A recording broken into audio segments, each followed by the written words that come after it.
Planning Commission meeting of August 12th, 2020.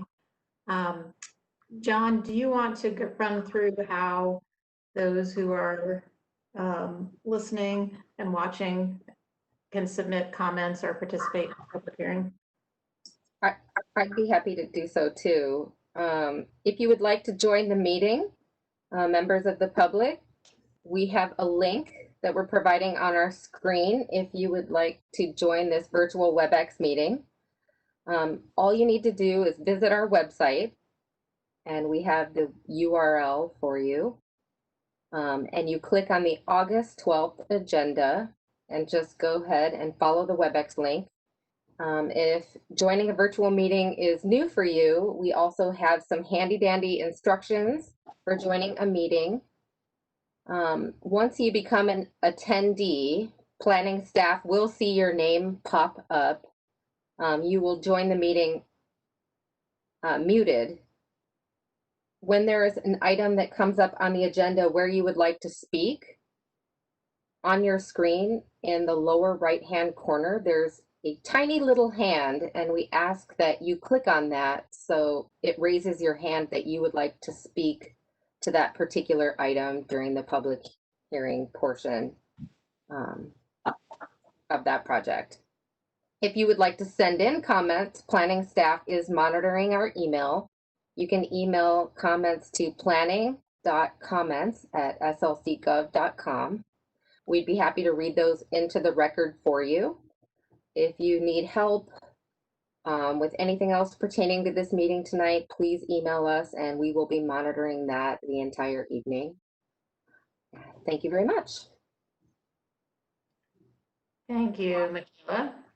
Okay, why don't we go ahead and get started with our first agenda item, which is the approval of the minutes for the July 22nd, 2020 meeting. Does anybody have any comments on the minutes that were provided?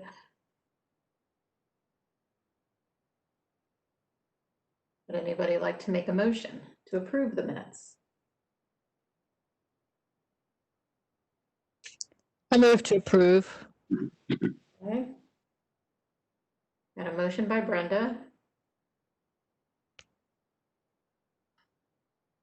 Second. And a second by John. Okay, we'll go through a roll call vote. Maureen? Yes. Amy? Yes. Carolyn? Abstain. Okay. John?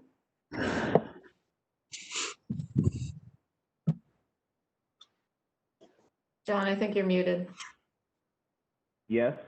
Thank you. Can you hear me? Okay. Yep, got it. Thank you. Andreas? Yay. Brenda? Yes. Okay, motion passes. Next item, report of the chair and vice chair. I have nothing to report. Brenda, do you have anything to report? I do not. Okay, we'll now move on to the report of the director. And Michaela or John? I didn't have anything to share. Michaela, did you have anything? I don't. Thank you. All right. Then we'll move to the public hearing of the agenda. And the first item on our agenda is a special exception for outdoor dining at approximately 89 North D Street. And Kelsey, oh, sorry, this is case number PLN PCM 2020-0057. And Kelsey is making the staff presentation. All right, good evening. I will just start sharing my screen. One moment. Okay. You all see that? Starting to. There he goes. Okay, perfect.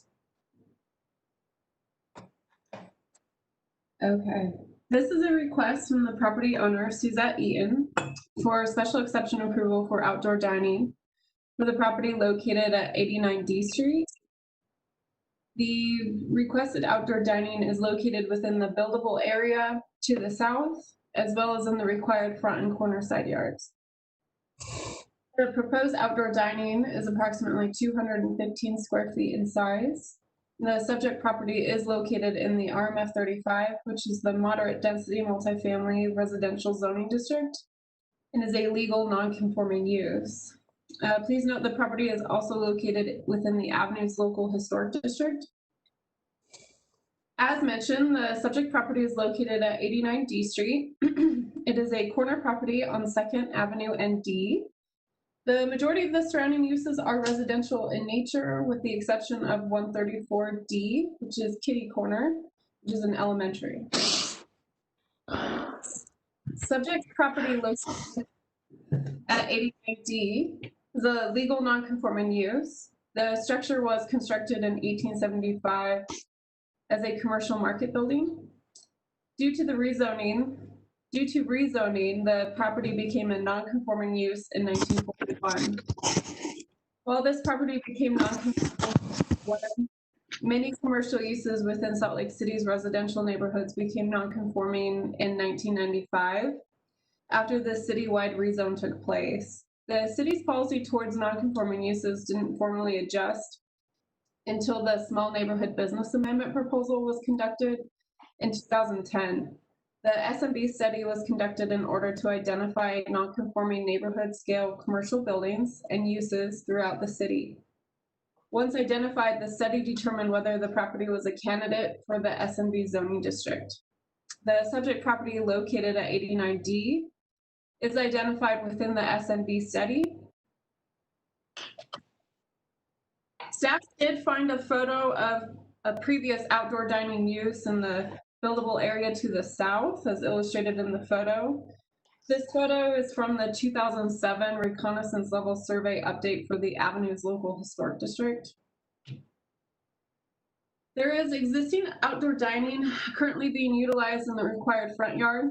The existing business has located 2 picnic tables in the front yard. This existing outdoor dining is allowed under Mayor Mendenhall's proclamation, which was issued on June 10th. If the requested outdoor dining is approved, the existing picnic tables would be removed. Due to the current pandemic, the property owner provided 3 site plans, one for the proposed area, one for COVID-19 spacing requirements, and one for post-COVID-19. This site plan illustrates the requested area for the outdoor dining. The property owner is requesting 73 square feet in the buildable area to the south, 94 square feet in the front yard, and 48 square feet in the corner side yard. The requested area is identified in blue on the illustrated site plan.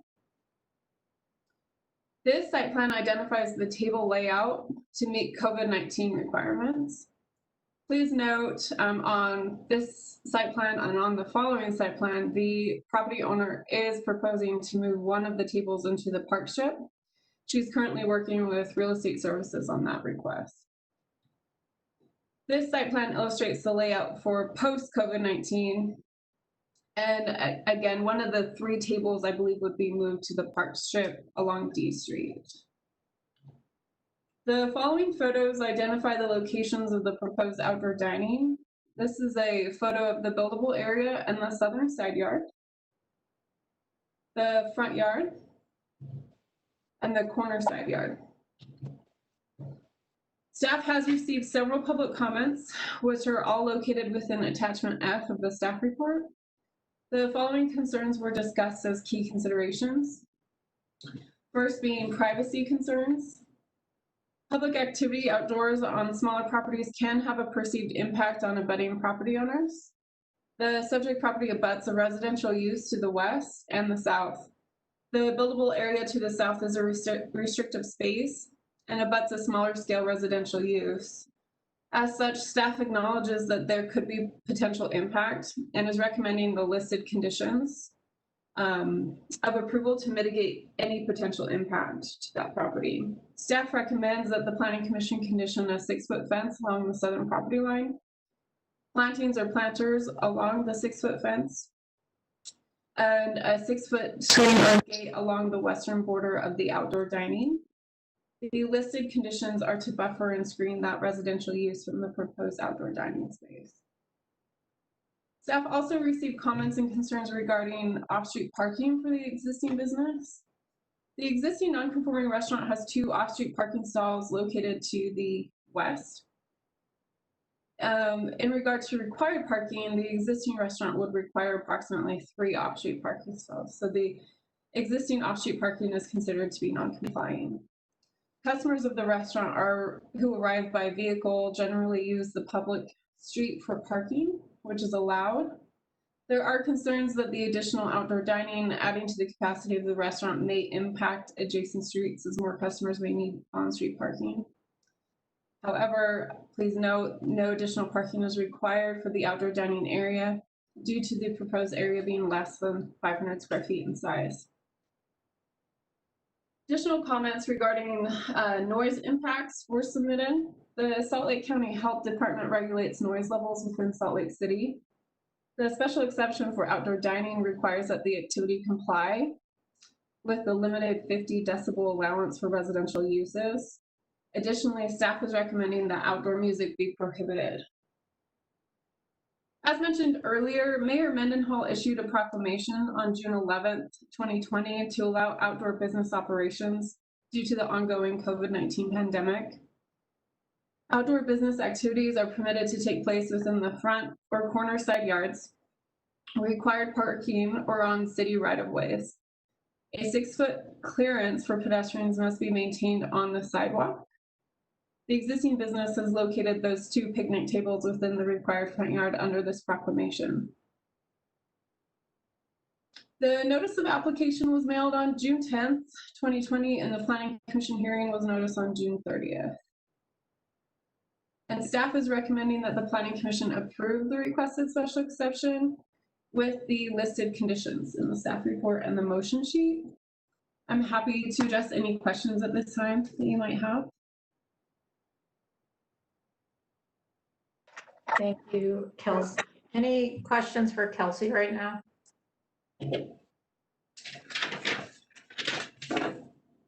No? Okay, great. Okay. Then the applicant, I understand, we have 2 presenters, Suzette and Josh Eaton, is that correct? Yes. Okay. Do I need to, do you want, let's see, my video unmuted. There we go. Hi. Hi. I'm Suzette Eaton, my husband, Josh Eaton. We're the owners of the property at 89 D Street. Oh, there goes my phone, sorry. We are actually residents of the Avenues. In fact, we live just over 3 blocks away, directly across the street from a cafe and with limited parking, and a half a block from another with no parking, both with outdoor patio seating. We understand the potential issues of this proposal, and we do really want to make it work for all of us. We are passionate about this community and have loved to see the changes over the last years in the Avenues with increased foot traffic, babies in strollers, kids on bikes. And what we really wanted to do was take this building and create a space where the community could come, buy something to eat, and sit down, rest a bit, be part of the community, a walking space. And the Planning Division staff report has found that our petition for the outdoor dining space is appropriate in the location that we proposed, but made the 6 recommendations that Kelsey talked about. So I just wanted to go over those really quick and explain how we would accommodate those recommendations. Number 1, the patio needs to close at 9 p.m. We will post signage for our customers and make an addendum in our existing lease for our tenant that the south patio has to close at 9 p.m. and the cafe actually closes at 9 p.m. anyway. 2, no music will be allowed at any time. In addition, to help with potential customer noise, we'll post signage to remind customers to be aware of their noise level. And the tenant rules will include responsibility to keep the noise down as an addendum to the lease.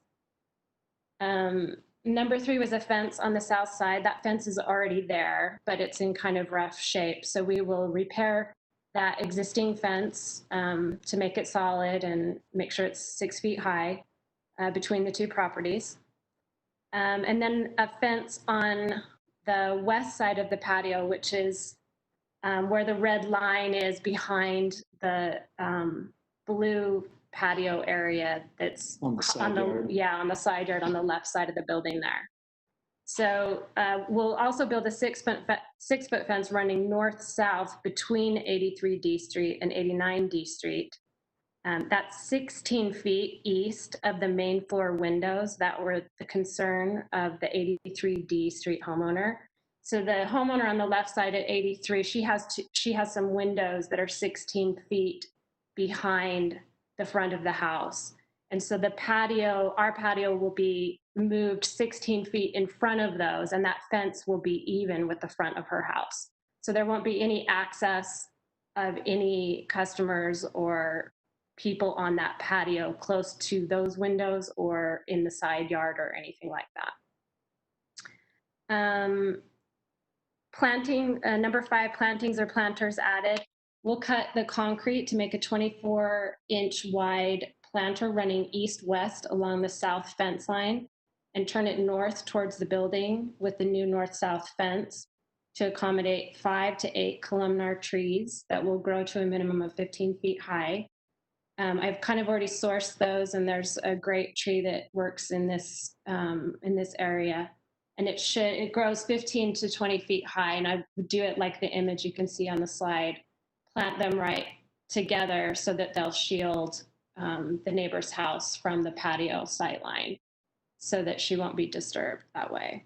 And they'll also add an additional sound buffer. So it'll add 3 more feet. It'll actually take away 3 more feet from the patio space, but will give her a little bit more buffer. I think that any patio seating in this scenario would end up, in any chairs and tables would end up being probably at least 25 feet away from those windows. Once you put because the tables and chairs have to be located in the blue area against the building in the buildable area. And then number 6, we'll obtain a certificate of appropriateness for all these changes, obviously. And then also quickly, there was some issues brought to our attention from the neighbors through this process. And we wanted to make sure we were addressing those as well. Like I said, we're part of the neighborhood, and we want to make sure this is a smooth process for everyone. Privacy, which is a big issue. This is a significant issue, and we fully understand the neighbors' concerns. Our plan is to mitigate this with the new 6-foot fence that we just talked about, and also the new tree barrier. The trees grow 3 feet in diameter, like I was saying, so they increase the distance from any possible customer to nearly, 20 to 25 feet. And any patio furniture at night will be stacked and locked up against the building so that no transients or anybody would be there at night using that patio furniture. Number 2 is parking, and obviously this is an issue all over the lower avenues. To help alleviate the parking issues, we've changed the 2 freight, there's 2 freight loading parking spaces that say that up till now have said freight license required on them, and that's the 2 on the 2nd Avenue side of the building, so on the right side of that image, those 2 on the street. We've changed those already to, we've submitted the changes, so it should be, I don't know, how long did they say it would be? About a month. About a month before they go up. And there'll be 30-minute loading, unloading, driver may leave vehicle signs so that customers using the building can park there. A lot of the parking gets taken from the elementary school parents, and I think the 30-minute limit loading and unloading will discourage those spaces from going to them. Will be help for the building to customers to use those. There's also the 2 spaces behind the building, and we will make sure at least one of those at all times is available for customer use. I know that the tenant has used the other one and used it for unloading and loading. And then there's also a space in the front that's a 10-minute unloading and loading spot, and we'll leave that as is for takeout and picking up orders, which is what it's used for now. We've also purchased a bike rack, and it holds 5 bicycles, and that'll be located in the park strip. That's a picture of our cute bike rack. Number 3, noise. As we've explained, we won't allow any music on the patio. We will have the 3-foot by 15-foot trees along the property line. Patio will close at 9 p.m. and during business hours, we think the noise from the for her windows on her building should be at least, voices 20 to 25 feet away, worst case scenario. And I think it's worth noting that there is an elementary school across the street, and recess happens right on that side, on our side of that block. So there's tons of screaming kids having fun out there all the time. It's actually really cute. So it's not like it's a completely silent corner by any stretch. And also, this property, because its location, can't have a liquor license ever. So there won't be any drunk craziness happening on that patio either. It should be relatively quiet and calm. Number 4, the mayor's proclamation. The neighbors have expressed their dislike of the inexpensive wood picnic style tables that the tenant purchased and put out in an effort to financially survive COVID-19. I agree that they're not the best option. They were a temporary fix, as Kelsey said, so they'll be replaced. We purchased a new steel outdoor garbage can to put permanently out in front. So hopefully we won't have any trash being dropped in any neighbors' yards, and that will control any issues that might happen from that. And then the neighbors have also expressed concern about the lack of plants in the park strip. We had a larger landscaping plan that was supposed to happen this spring, and as you can imagine, that was scrapped. We haven't been able to collect full rent on this building since March, so we've been kind of trying to save our pennies a little bit, but with this, we decided we better get out there and take care of that right away. So last weekend, Josh and I went out there and planted the new plants by ourselves. And so hopefully the neighbors can see that we're serious about it. We want it to look nice, and we will plant more and make sure that that it looks appropriate and the neighbors are pleased with it. That last thing, the neighbors were concerned about too many people outside on the property. In one of the images that I submitted with our plan was, it had seating for up to 18 people.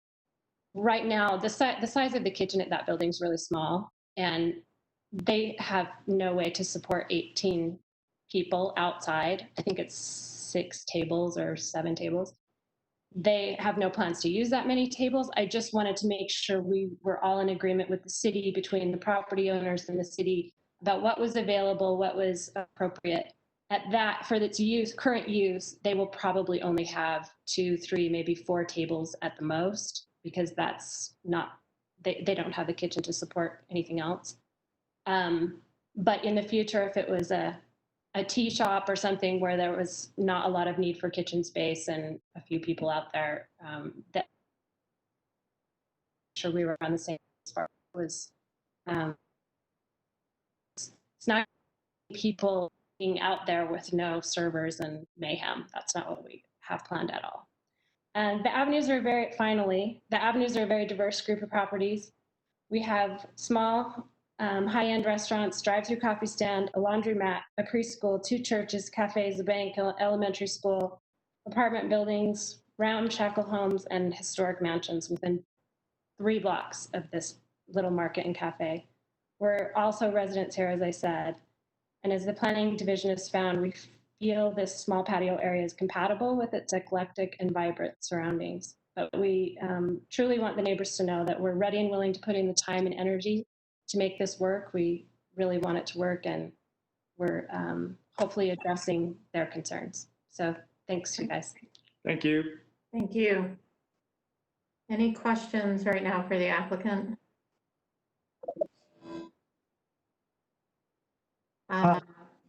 So just on the sides of the building, those seem like pretty narrow places. And it seems like a lot, and it seems like a lot of seating. Just wondering if you, why was those areas chosen as well?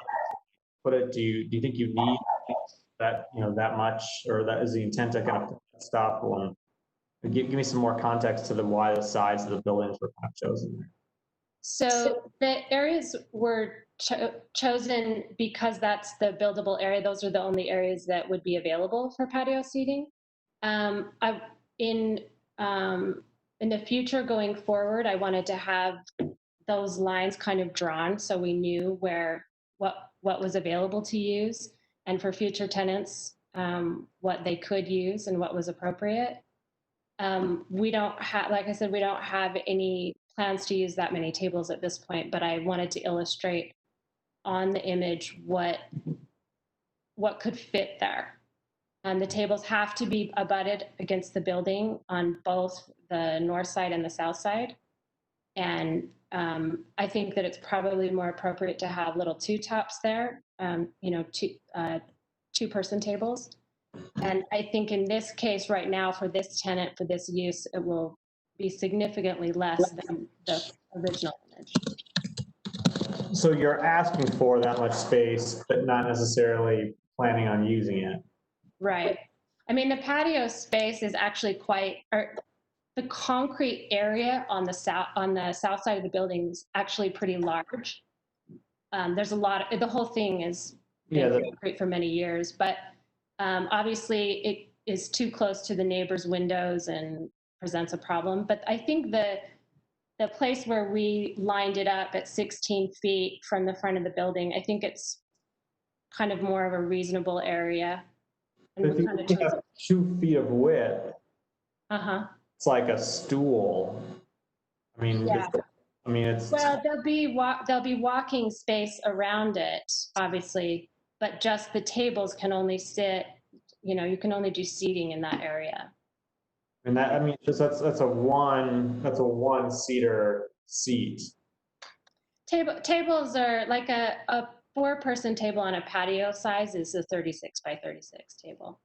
Right, and on the patio that you have there, if I'm reading the map right, it's like 2 feet by 40 feet? It's not 22, it's not 20. On which, are you talking about the north side?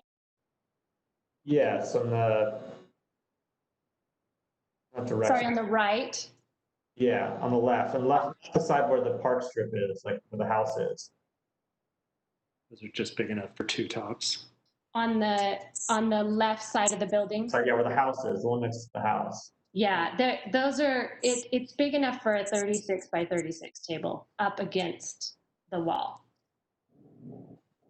The blue area in this map says 22 by 40, 22 inches by 40 inches. I'm maybe I'm reading the map wrong.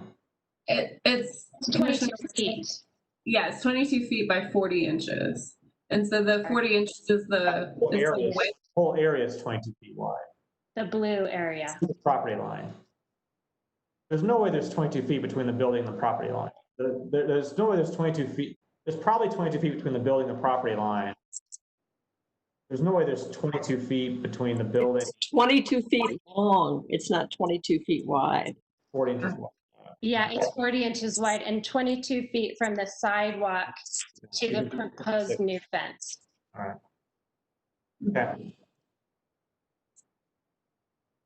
All right, thanks.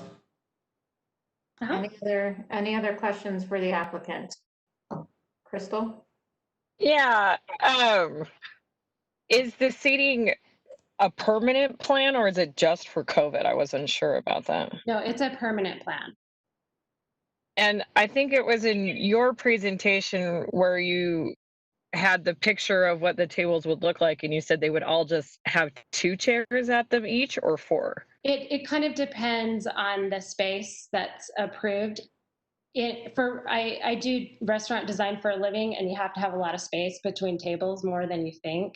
So based on, if we have a 36-inch table, there would probably in truth be 3 seats on, if the table's up against the wall, there would be 3 seats on 3 sides.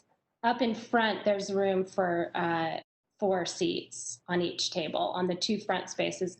On the right side of the plan there would just be 2 tops, so just be 2 seats. And this tenant might, every tenant would be different, but I'm assuming many tenants might just want a couple of tables with 2 people at them. I'm the owner of the building, not the user, so it kind of depends on what they're hoping for their use, but the current tenant that's in there right now wants seating for probably only 8 or 10 people at the very most. So it would probably just be 2 or 3 tables. And I think so I'm assuming that what we're approving is the areas that you have designated and not the specific seating arrangements. correct. I think that's right. Is that right, Kelsey? That is correct.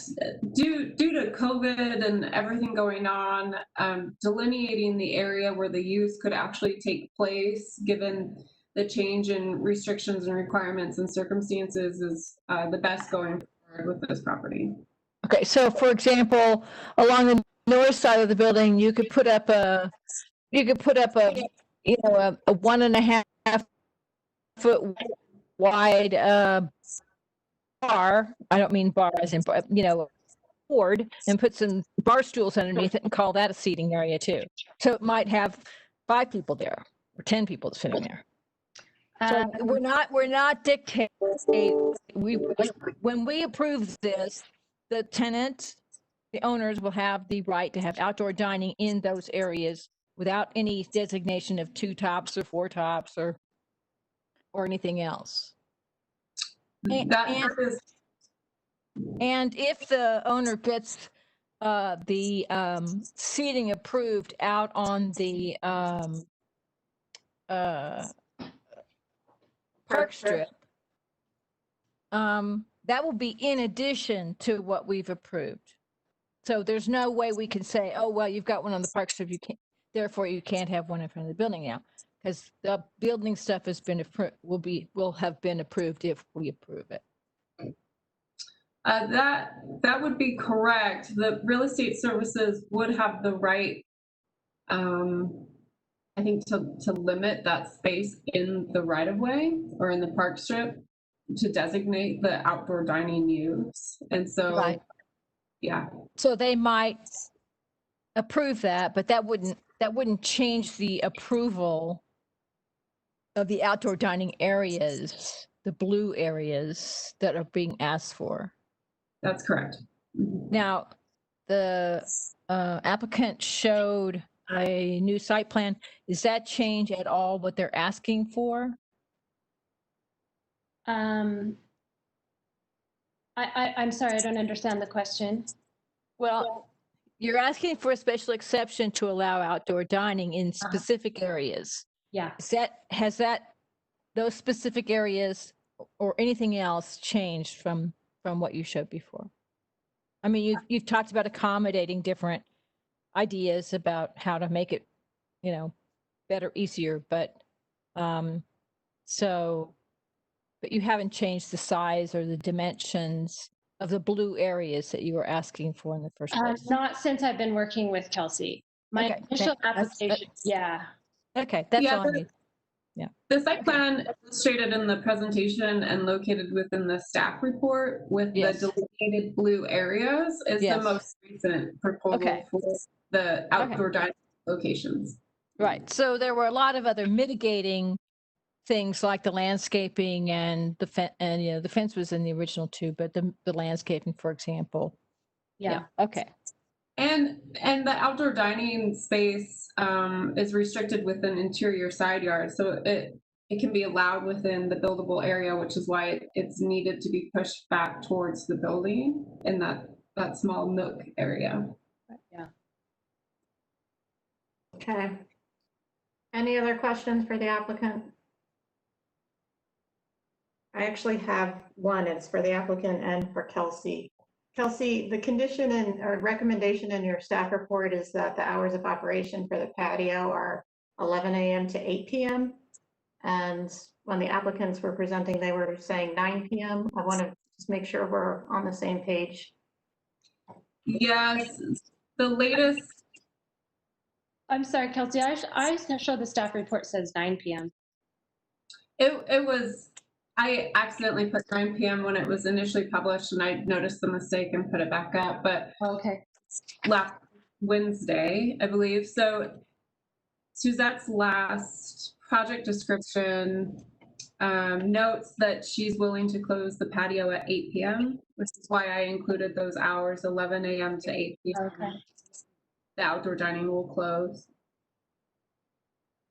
And Kelsey, your recommendation is all outdoor dining closes at 8 p.m. as opposed to just the south patio that's adjacent to the residential building. Is that correct? That's correct. Yeah. And then my other question for the applicant, you're talking to the Department of Real Estate Services about a potential seating location on D Street. Have you considered moving more seating to Second Avenue along the? You know, I think that would be a great idea, but there's a bus stop right there. That takes up a good deal of the space. So I didn't think that putting the table with the bus stop was a good idea. When I talked to the neighbors told me that they prefer, I actually wasn't intending on using the park strip at all, but the neighbors told me that they preferred that. And so in one of our drawings, I said, I'll move one of these tables to the park strip in front if it's allowed. And I've started, conversations with the city on that, but I haven't gotten very far on it yet. So if the neighbors, it's kind of like if the neighbors prefer that, I'll put a table there. I'm really or just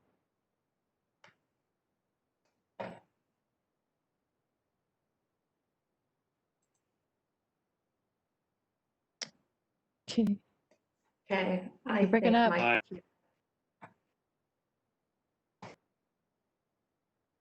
We lost her.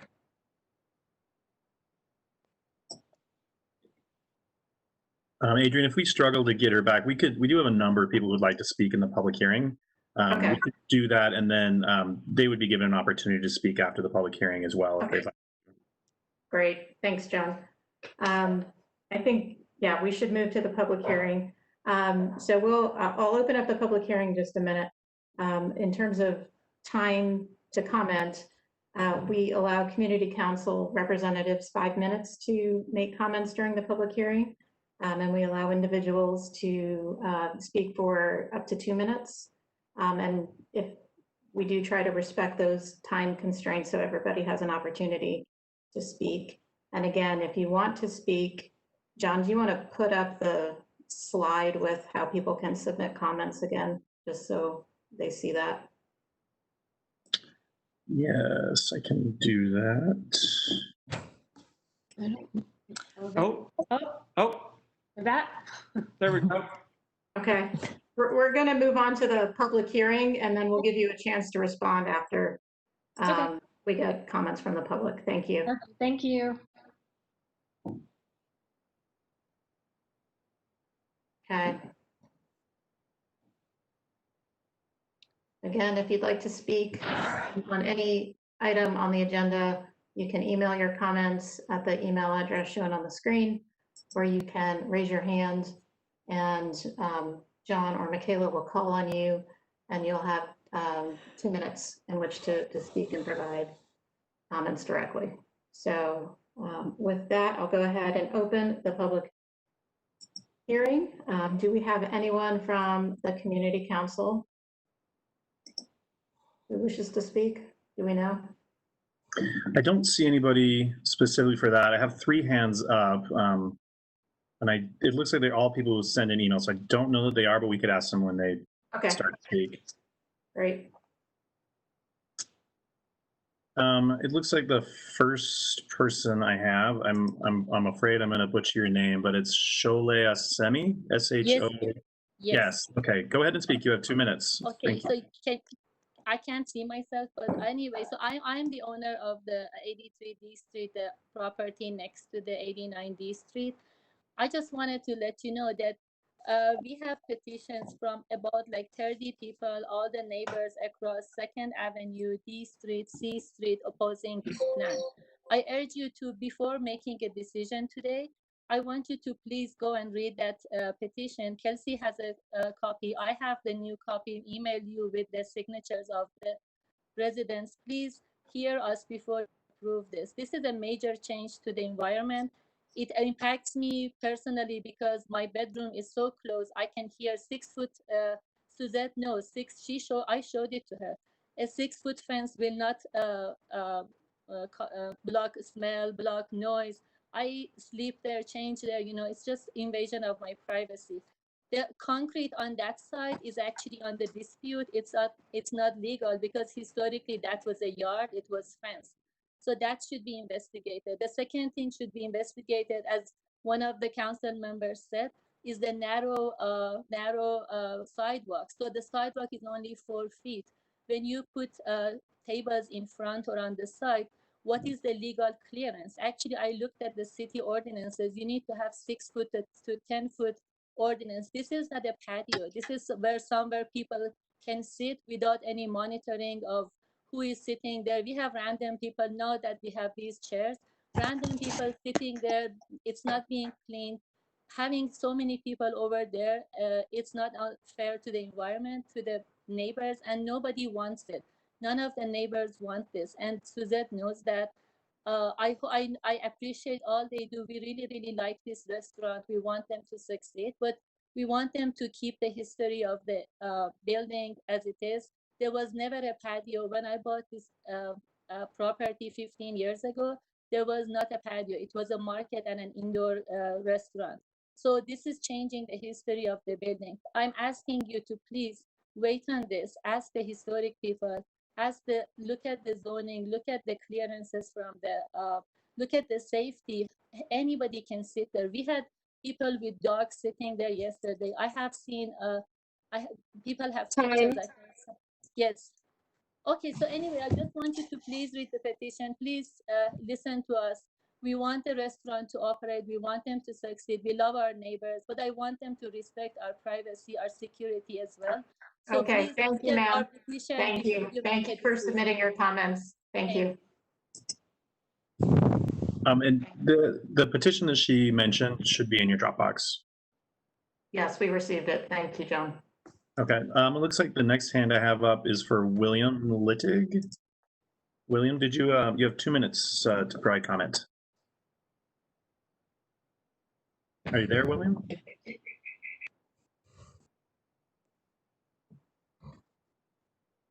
William, can you hear us? Can you hear me? I can hear you now, yes.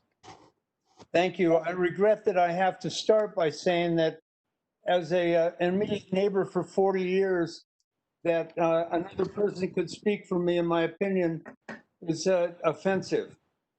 This property, I have lived one house away for 40 years. It was a small property that was originally owned by a Japanese woman, Alice Desai, runs a small store.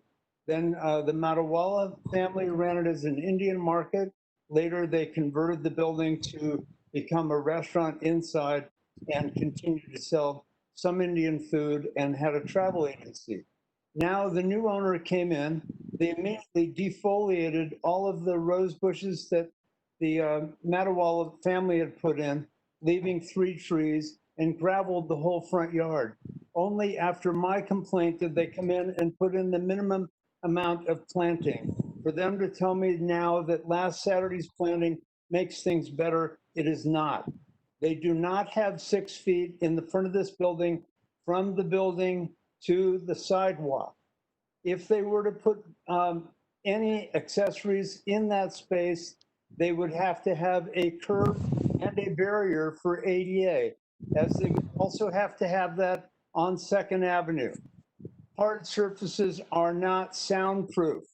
This building on the south side is very hard surfaces. Trust me, I live across the street from a school, but the children's voices are much better and well received than the people that have been there now.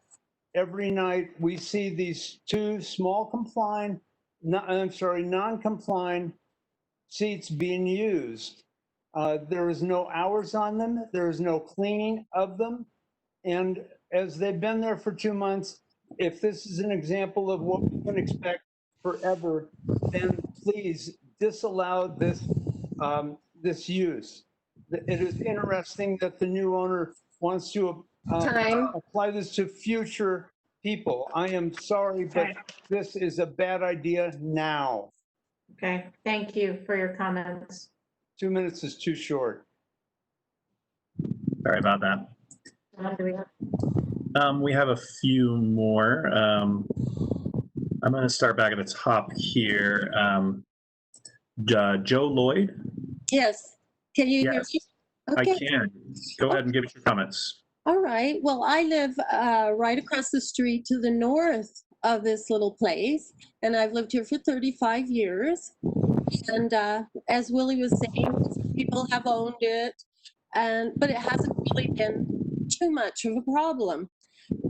Now, to me, I wish you all would come up here and walk down that sidewalk on the north side, as one of you were asking about that. There's no way you can put tables there and allow people to walk by without infringing on the people that are eating there, as well as the people that have to walk by all the time. So that's one point. The other point is the parking. She did mention that the bus stops there. When the bus stops there, it takes up the whole building. The length of the bus stops there to drop people off and pick people up, and it takes up the whole building. There are no two parkings there. And that's my beef, kind of. When you buy a home on the avenues, you are given parking. They don't allow us to make driveways up at the parking anymore. So the parking in front of my home, when people park there and I come home and I can't get in, and I'm paying for it, for a parking pass to park there, even though it's in front of my own home, I'm paying for them to make money across the street to park. It's a real problem up here. We get a lot of people from the city that work down there, and they'll park up here all week, not even take their cars home at night.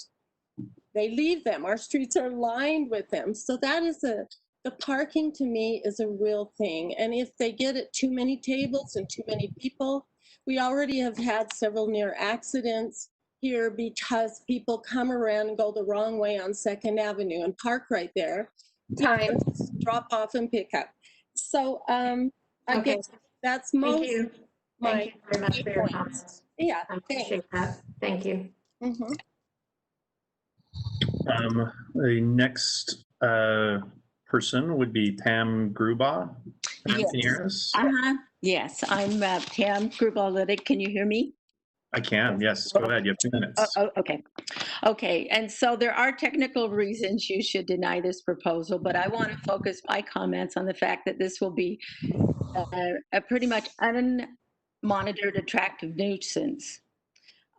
This proposal is for tables, and the last thing we need are tables for a hangout, because already the COVID picnic tables have non-patrons using them.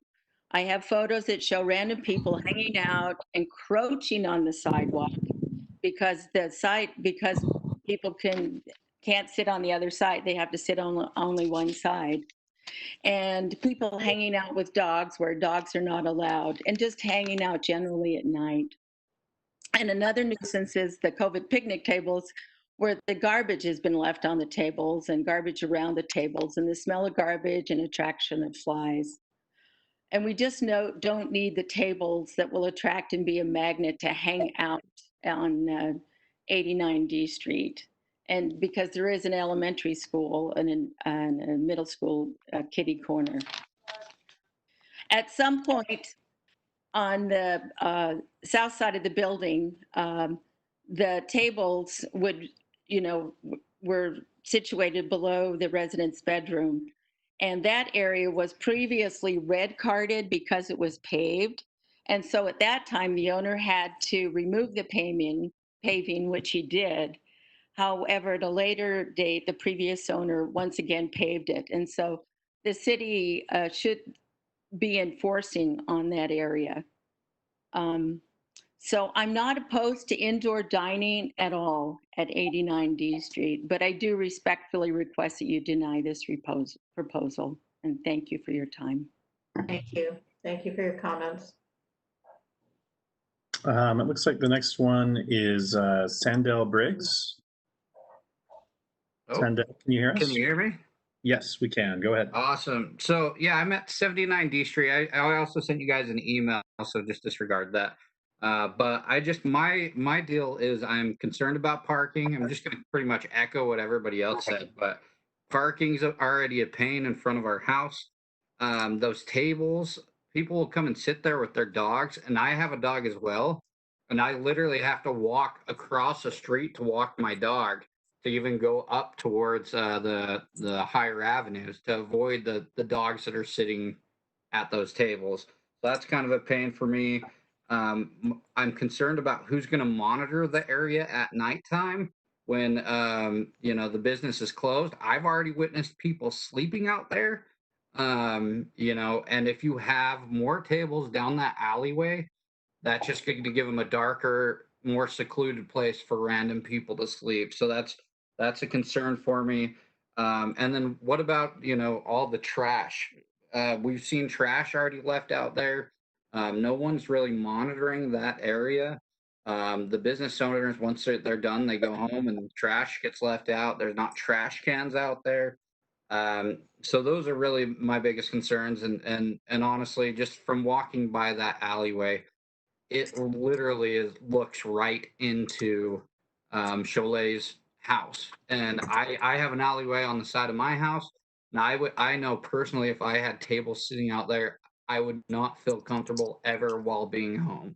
And so that's kind of my big thing. So I say decline it. That's my input, and not allow them to put more tables, especially on that side alleyway. So thank you guys for your time. Thank you. Thank you for your comments. And the last, I do have the email as well, but the last person that I see with their hand up would be Zachary Dussault. Zach? Oh, sorry, I muted you and unmuted you. How about right now? Sorry.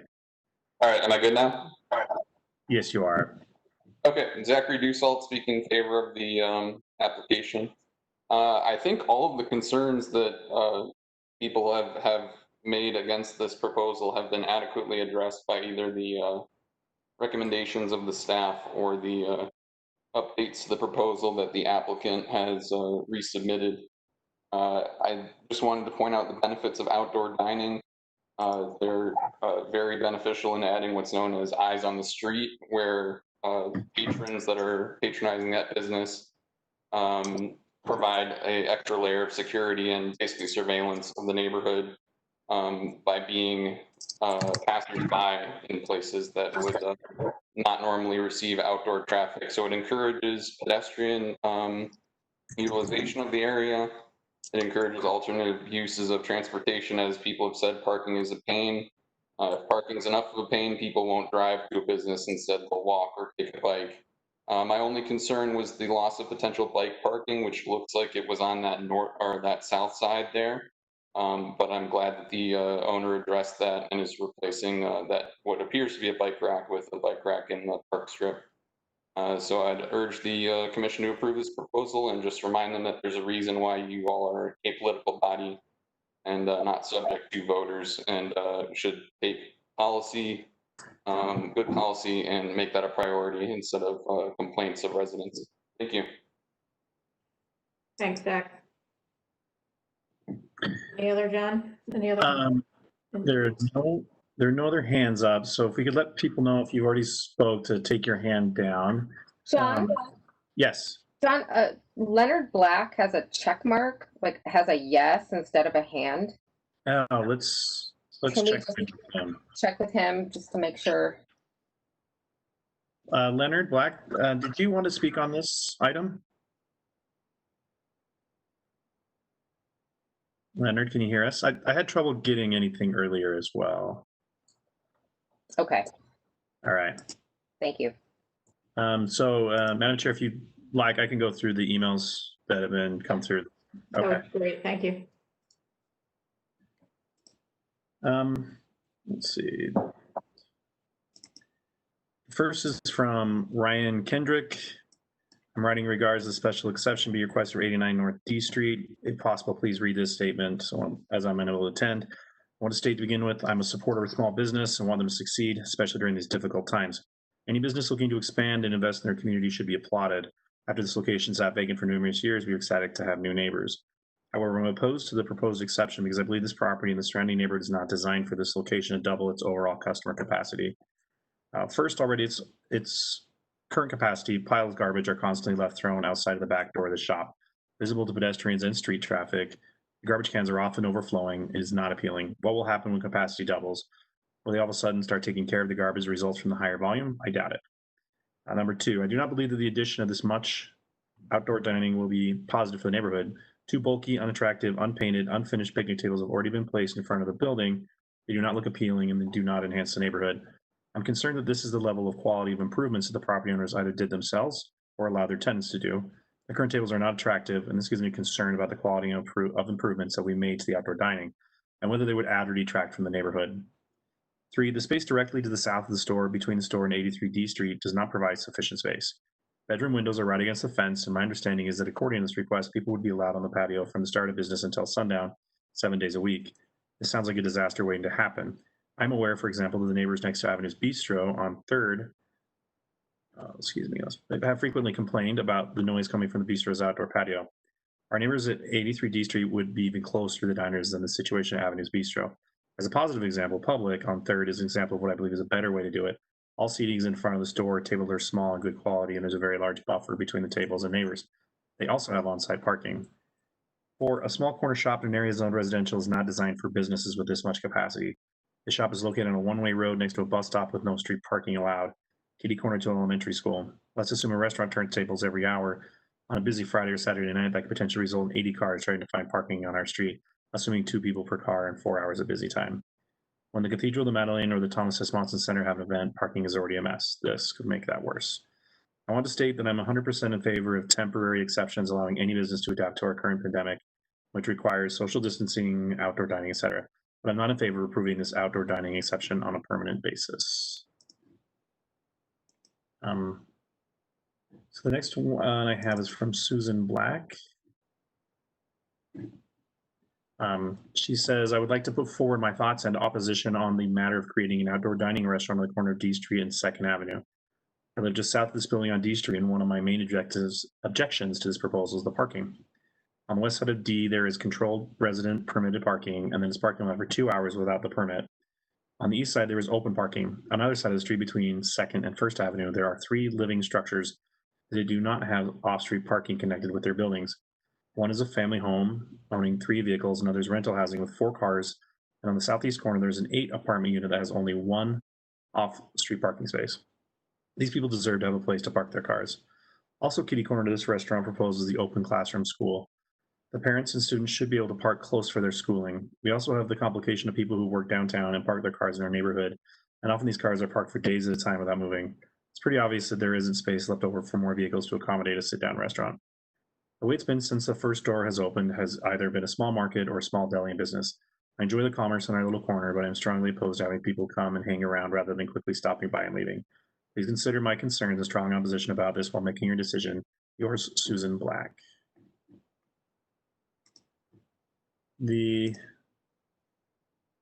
next, I have 3 more. The next one is, I'm gonna butcher this, I'm sorry, this name, Sohail Tajiki. Dear Salt Lake City Planning Commissioners, my name is Sohail Tajiki and I live at 83D Street. My property is adjacent to 89D Street, where the owner of the property is proposing outdoor seating at 6 tables and 18 seats. The name patio is confusing because it implies to be a supervised area as a part of the main building. In this case, tables will be placed around the building, either in a public area or in close proximity to my house in open space. There will be no waiters and no monitoring of who would be using the tables and for how long. There will also be no monitoring of the cleanliness of the tables in the area. This is in addition to the fact that the restaurant has no customer parking. The 2 parking spots in the back of the building are being used by the tenants 24/7. As a resident of the Avenues for 20 years, I am all for small business. We've had a friendly relationship with the business at 89D Street. We have often directly talked to the tenant about issues like smelly garbage, loud noise after hours, lights from the cars at 1 or 2 a.m., and never filed a complaint against them. When we purchased this property in 2005, the building was owned by Marshall Montiwala as Indian Market and Grill. It was an indoor market and restaurant and never had a patio. The current owner of 89D Street, not the renters, wants to put 6 tables around the restaurant, 3 of which will be on the south side, less than 6 feet from my bedroom window. The 6-foot proposed by the owner will not provide privacy or protection from noise or smell. The tables will not be monitored for who would sit there and for cleanliness. This poses numerous problems for me as the immediate neighbor and for the whole neighborhood. It would be up to the neighbors to constantly contact the authorities with violations. Putting this burden on the neighbors is not fair at all. The current business has put 2 picnic tables in front of the restaurant for the past 5 to 6 weeks with no permit, no signs, no garbage can, and no adequate cleaning. So far, there's been no visit from the city and no warning on how the tables are being kept. There have been random people hanging out, smoking, sleeping on the benches, and as well as people with dogs. Food and garbage have been left on the tables. The proposed patio was changing the character and use of the historic building. There was never a patio in the 100 years of use of the building and 15 years ago when we purchased this house. Tables in the front and north will not have enough clearance from the sidewalk. Tables on the south will be on illegally paved concrete and in very close proximity to our bedroom windows. The unmonitored sitting will be a health and safety hazard for the neighborhood. I'm asking the Planning Commission members to put the well-being and safety of the neighborhood above the business interests of the owner of 89 D Street. With all respect, she is not operating the restaurant. The permit for an outdoor patio is going to increase the capacity of the restaurant by 18 people and will increase the value and rent of her commercial property. This will come with a huge cost for me as the immediate neighbor and for the whole neighborhood. Please note that we are not opposed to temporary measures to help the restaurant during COVID-19 pandemic. However, the proposed patio is not a COVID measure, but a permanent business decision by the owner to increase the value and rent. The current restaurant has 6 full tables inside that were used for dining room customers. We've been to the restaurant a couple of times. The business can thrive if they do not lock the door and let the takeout customers pick up food from inside the restaurant. I urge the planning commissioners to please do not allow this expansion. This request will not add at all to the neighborhood. In fact, almost all the neighborhoods oppose this plan and have signed a petition against it for various reasons. In my case, in addition to all health and safety concerns, I lose my privacy and the quiet enjoyment of my house. Immediate noise and crowd will depreciate the value of my house as no one wants to live with people chatting and dining under their bedroom window. Please see the attached pictures. The next one, let's see, is from Sholay, but she spoke. And the last one would be, it was actually from Pam as well, and I believe that she spoke. It looks like, I think we covered everything that she had to say in that, so I think that we are good with that.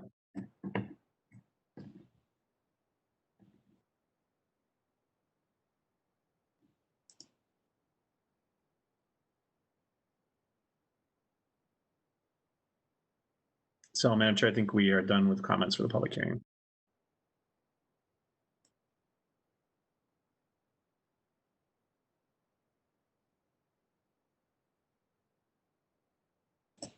And I think you might be muted.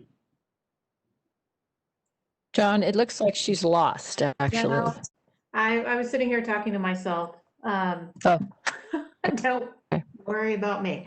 So I will go ahead. Thank you, John. I will go ahead and close the public hearing. I'll ask the applicants to come back and give them an opportunity to respond to some of the comments raised during the public hearing, and as well as any additional questions from the commissioners. Did you want to address anything? Well, I mean, we have spoken to them about the picnic tables, and I know that they were just a temporary, they were just wooden tables that they put there because they didn't know what was going to happen. So we tried to address that those would be a much higher end table that would then be put away and stacked, and the tables and chairs would be stacked and put away At night. So that the wood, as they stand, they can't be put away. They're heavy. The seats are included with the table, kind of that old fashioned type thing, and they can't be moved. They were inexpensive, and it was something that the tenant could afford during COVID times. But obviously that goes away. We've already addressed that. I also wanted to just point out the one positive comment from Zachary. I live directly across the street from Public Coffee, and they have 2 parking spaces and 1 handicap space. That's all. And so my front of my house is taken up with the parking from the cafe all the time too. I understand their feelings on that, but it is pretty great because I never have to worry about any packages being stolen from FedEx or UPS because there's people out on the street and sitting in tables across the street from my house. It's actually been really, really nice to live across the street. And I would say the house next door to me that's directly across the street, I would say the value of that house has gone up from being on such a nice walkable street. So I do think The trash is a huge issue. That's something that has to be addressed, that we pledged to address. I think that parking is the 2 spaces behind the bus stop. The signs are there currently. I took pictures of it today, and the city is changing those 2 signs. So that would add 2 more spaces that are not currently there. And then we have 2 spaces behind the building, one of which I have been allowing the tenant, I've told the tenant she could keep it, but I'm happy to say tenant needs to park elsewhere as well and put 2 spaces behind our building for parking. As far as the next door neighbor, it's a challenge, but it's quite a distance. It's, I think, at least 20 feet before you would hit the first table. And we're happy to cut out that concrete and put in the trees and make a visual screen. And then, as Kelsey said, she recommended that the patio be closed at 8. And I think that would be just fine too. We don't want to see loitering, but I do think it's great to have people present. And that's been our experience living across the street from the cafe here. We also feel like for however many years to come, people are going to not want to eat inside. And I don't know how long Mayor Mendenhall's proclamation will last, but we are trying to give this business and any future tenant a jump start that they can actually, where people can actually come and get food and not have to sit inside. The fact is that nobody wants to eat inside right now, and we don't know how long that's going to last. So it's something that we're trying to help them with. Great, thank you. Any other questions for the applicant from members of the commission? I have a question. It's the front of this store, the area that would be there available for seating is quite uneven and sloped.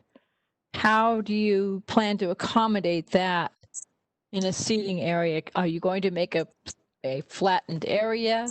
How is that going to work? If you're looking at the front of the building, on the right side, it's relatively flat. But on the left side, there's a 6-inch slope from where the front door is to the end of the building. Kelsey and I have briefly discussed that, and I would like to flatten that with some concrete if possible. So there would be one 6-inch step down, you know, on the far end of the building on that southeast corner. Right now it works because that picnic table monstrosity is all one unit, but with individual chairs and tables, it'll be a smaller unit, but I still think I might need to flatten that out a little bit. So that has been something I've been looking at. And Commissioner Scheer, I can jump in and address the ADA concerns about that. I spoke with building services and routed this application to building services, and they believe that because all of the other areas are accessible for ADA, the one small area that would need the 6-inch step wouldn't be required to meet ADA. Thank you. Any other questions from the commission? For either the applicant or Kelsey? I have a question for the applicant and also for Kelsey. As far as the stackable chairs that were mentioned previously, will those chairs / tables be kept indoors, or would they be left out next to the building overnight? I think that we could do it either way. I think We're putting in that new 6-foot fence. Yeah, I think that if for the new 6-foot fence that would go across between the 2 properties, we'll put a locked gate there. So they could be pulled behind the gate, either back there instead of having to lock them up. which is kind of a pain. I think that would be the easiest solution, is to just pull them off of the seating area and put them behind the locked gate. But if the tenant was concerned about them getting, the blocks being broken or something, I suppose the tenant might want to take them inside the building. Thank you. And a question for Kelsey as well. What is the actual distance in feet between the wooden fence that's been spoken of before and the edge of the building in the application? How many feet are there? So from the southern property line to the southern elevation of 89D is approximately 11 feet and 5 or 6 inches. Excuse my eyes, but. Okay, thank you. Of course. Okay, any other questions from the commission? No? Okay. Thank you, Suzette and Josh. Thank you. Thank you. I'm going to bring the discussion back to the commission. How are people feeling? What are our thoughts here? I'm really happy to see that the applicant has seriously addressed the neighborhood's concerns, but I also tend to believe that this is not actually compatible with this building and its site location because of the scale of the building, its position on the site. It makes for a very awkward arrangement that I think is going to be very difficult to be there without having a direct influence on pedestrian activity around this corner, meaning negatively impact pedestrian activity. So I'm concerned that it does not comply with some of the standards that we have. We have the standards that we have to review this by have to do with impairment of property value, adverse impact on the character and public health, safety, and general welfare, compatibility with surrounding development, material pollution, and then for the dining area in particular, especially impeding pedestrian or vehicular traffic, and so forth. So I'm of the mind that this is perhaps not an appropriate. I love outdoor dining. I agree that it can be attractive in many ways, but this has been a market for a very long time, and also an indoor restaurant, and I think that's a great use. But I don't see us adding a substantial benefit to the neighborhood with this, and potentially pretty adverse impact with this proposal. So Brenda, do your comments apply to each of the areas where they proposed, or is your thought that if they limited it to perhaps maybe just the front, that would ameliorate some of your concerns? I think if they limited it to the front, and that might ameliorate the concerns, because there's a little bit more room there. Right. But also, I'm also in kind of an agreement of them of an outdoor seating area as something that's usually policed, monitored, served by the restaurant. It's not sort of a free-for-all place to sit down.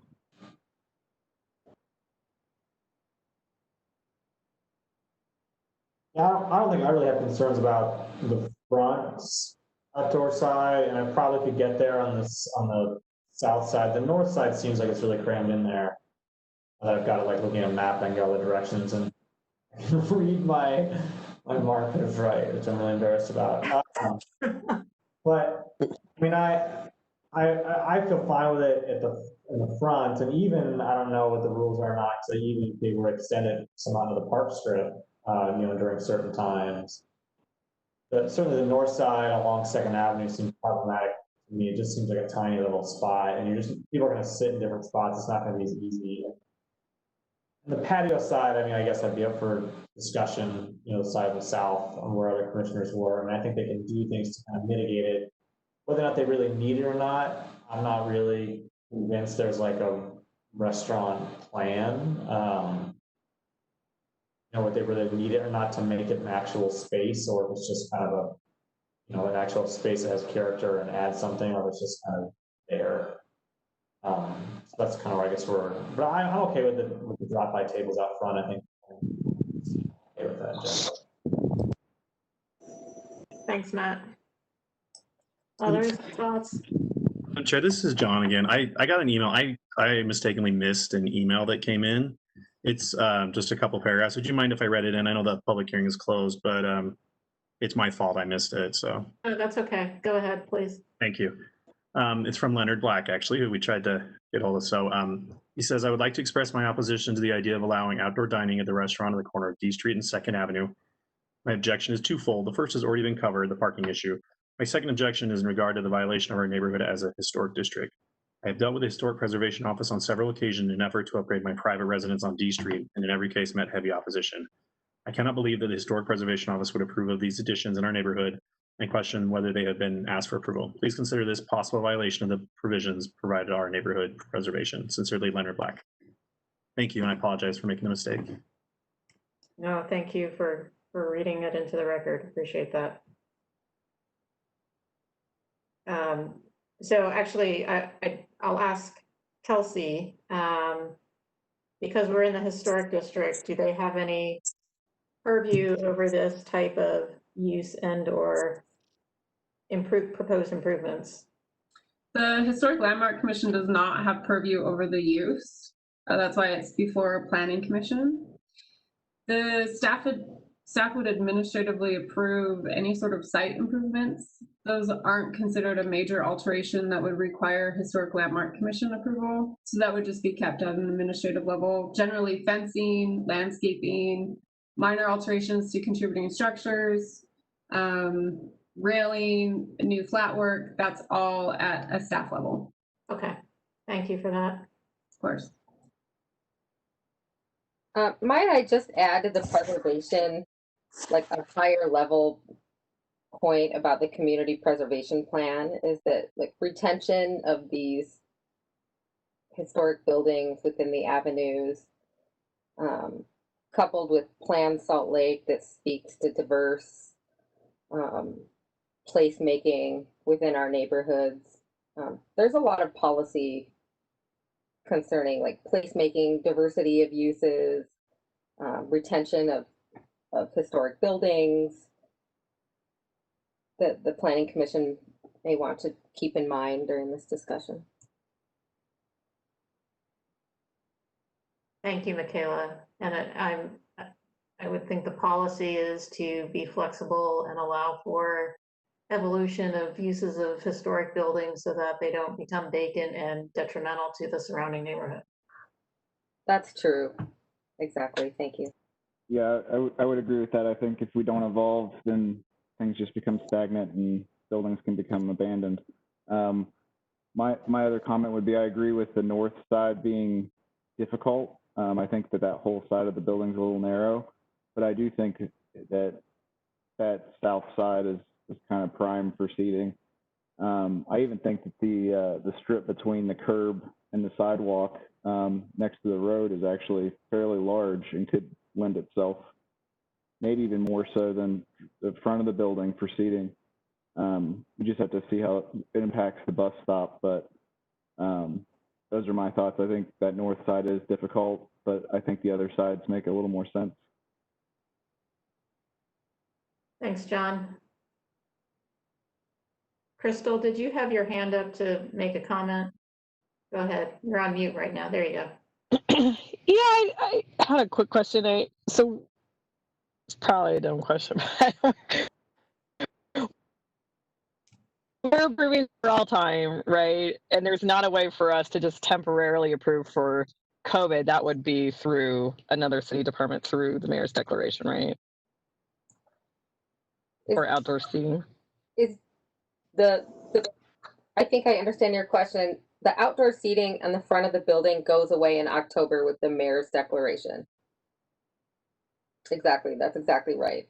And the special exception is for the rest of the outdoor dining.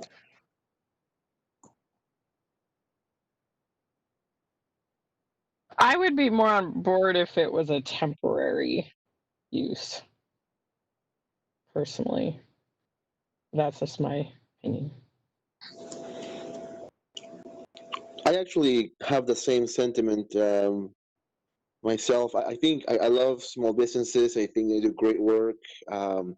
This particular plan, I think, is a very good one. But those constraints that I kind of feel are causing some adverse if impacts would be better, I think, addressed if it was temporary too. I had that same similar line of thinking. So, Kelsey, can there be a time limitation on a special exception approval? No. No, once it's approved, similar to a conditional use permit. Yeah, they have to pull permits within 12 months, but yeah, essentially there's no temporary association with a special exception approval. But if they fail to comply with the conditions of approval, they could be subject to a revocation of the special exception approval. Absolutely, yes. And potentially losing business license associated with the outdoor dining use, so. Okay, thank you. It may also be worth mentioning too, so that you have a robust discussion about the compatibility.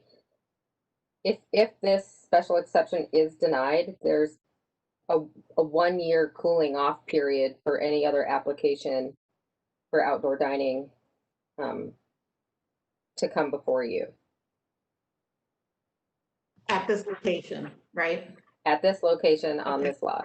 Okay. Whether it's his business, it's not tied to the operator, it's right. to the property. To the property. So the property could not come back before us for another year with a similar request.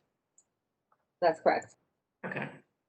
So does it make any sense for us? Is there any way that we can put a condition on that has to do with the owner and or the tenant or both being responsible for making sure that there are the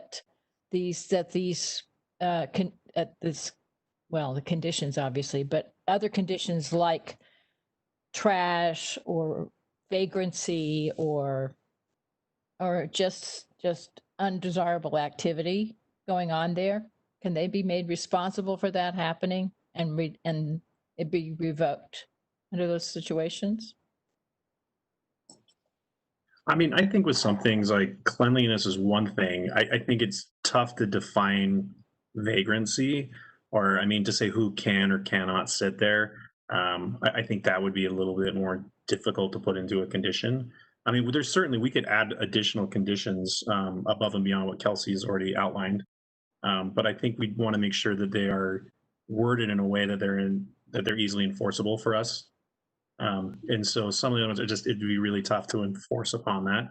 And also, you know, this isn't a take it all or leave it. I mean, you could determine the portions of that area as your conversation has kind of led you that are more appropriate, and there may be some areas that are not appropriate.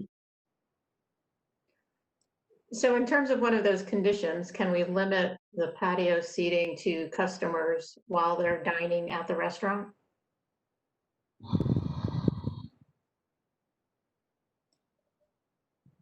I think that's a good question. Can you repeat that? I'm sorry. So could we limit a condition to seating is only for customers while they're dining at the restaurant? I don't know. Paul, are you available? What do you think? I think you could. I think that would maybe difficult to enforce. That's exactly Very what I was just going to difficult say. enforce. Yeah, what Michaela just said, that's exactly what I was going to say. I believe you can include that as a condition, but enforcement is a whole other ballgame. I believe that there are many outdoor seating areas that do have signs located that outdoor seating is only allowed for patrons. I don't know if that helps. One of the other concerns I have about the southern dining is that it's completely invisible from inside the store. Yeah. So the area is not served by waiters or anybody, and it's also not visible from inside the store. So no matter one would not, even during business hours, you would not know what was going on there at any given time. And that's true on the north side as well. The only part that's actually visible from inside the store is right in front of the store. I'm also convinced by one of the citizens about the capacity that this restaurant has, or this building has, in a sense. Its historic capacity. It's been a small business, and the business has been limited by the square footage of the building. Now we add, additional, greatly add double capacity of seating in that place of business. I think we're having an impact on the neighborhood that we need to recognize, both in many, many ways.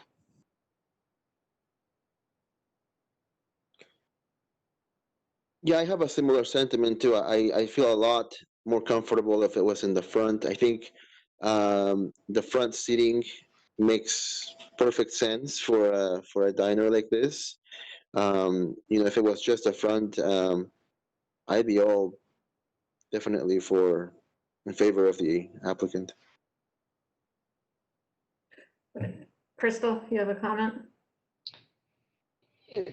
In the motion to approve, where there are already conditions listed, can the conditions include the tables being taken up at night? I mean, I know they pledged to do that, but is that something that can be in the recommendation so it's more formal? And can we also recommend not the spaces on the south? We can make a motion limiting the location of the outdoor dining as to what's been proposed. I'll ask Michaela on the requirement to remove the tables each evening. Is that also an enforcement issue that raises concerns on the city side, or is that, from the city's perspective, a reasonable condition?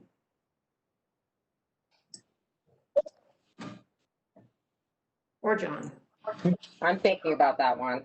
How do these restaurants deal with, I mean, they chain the tables up, or they do something to them at night. And the restaurants themselves chairs and tables walking away. If I think of the Third Avenue Bistro special exception, they certainly, that requirement wasn't necessarily put on that sort of operation. They have more like fencing and kind of blocked it off so that folks couldn't just meander in there. But that seating area is tucked back in. And if we're talking about a seating area that's literally right off the sidewalk and potentially within the public right of way, I think that's the issue is different.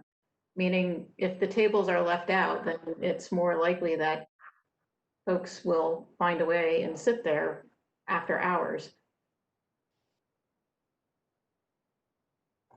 They'll also be stolen and. Yeah, I mean, I can't imagine them not being secured in some way, but I guess the question for planning staff is if we imposed a condition that the tables had to be removed after operating hours. I believe that you could impose a condition that the tables and chairs be removed after hours. And if there was a compliance issue with that condition, then they would become under enforcement and at risk of losing their business license and the use. Okay. Yeah. I mean, I think you may want to check in with the applicant to see if that actually would be, you know, physically possible as far as their operation and site constraints, given the equipment that they plan to use. So can we bring that Just a suggestion. back to address that question? Madam Chair, what I can do, I can actually just unmute her rather than make them a panelist again. So Oh, that's fine. So let me see. Suzette, can you hear us right now? Yeah, I can. Okay, can you respond to that question? Or So I think it's really easy to remove all the chairs. That's no big deal. The tables, they would be concerned about being stolen, so they would lock them up, obviously. But would your concern be about tables in addition to chairs? Sometimes most, you know, at the bistro and at the cafe across the street at Public Coffee, they stack all the chairs and lock them together. In our case, we could absolutely just take them off, but moving, you know, tables is a little more problematic, but if that's, you know, what it takes, we could do that. Are you concerned about the tables also, or just the chairs? Commissioners, is the concern with the tables and the chairs, or just the chairs?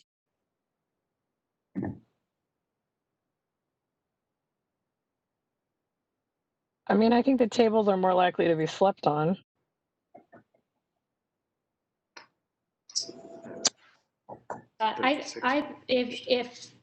If that's a possibility, I haven't seen that happen across the street, but if that's, you know, what they're worried about, I think that, you know, we could get tables that fold, I'm sure.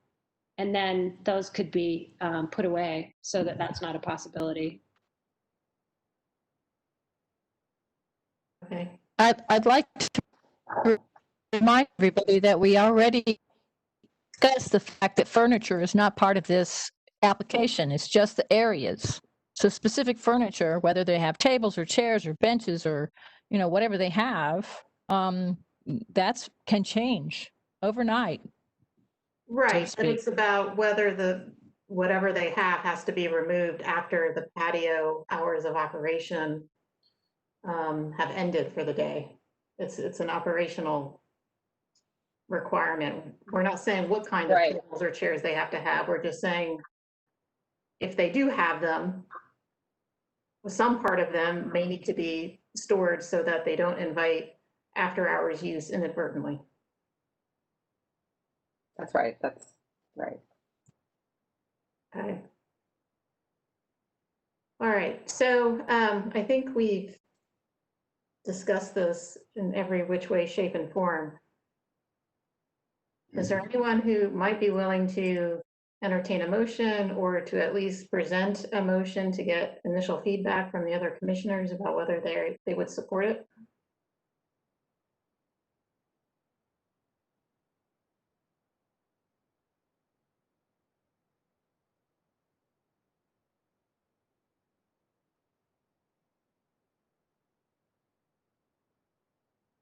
So for example, we could propose a motion that would limit the outdoor dining area to the front of the building. And we could add a requirement that all chairs are stored securely each evening after the hours of operation have ended. I'll throw that out there. I would second that. Well, I'm not actually making the motion. I'm proposing one for one of you all to make. I'll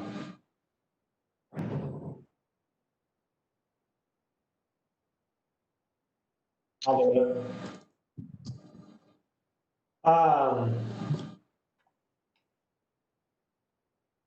Okay, so based, Madam Chair, I'd like to make a motion.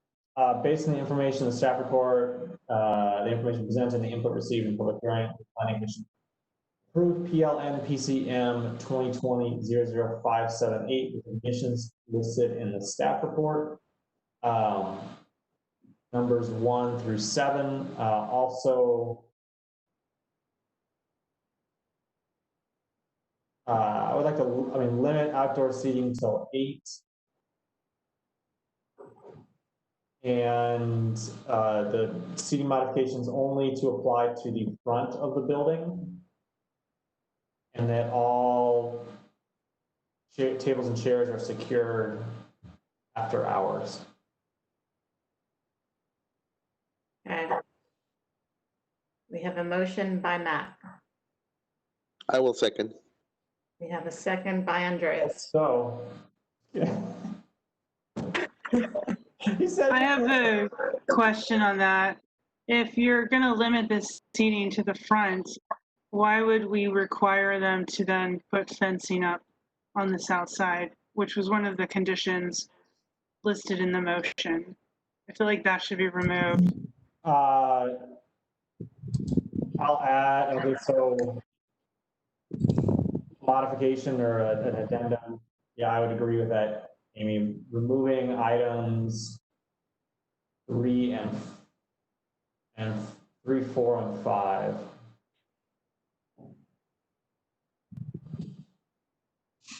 Okay, we have a modified motion by. I'll second. And we have a second by Brenda. Any further discussion? Okay, let's run through the roll call vote. Maureen?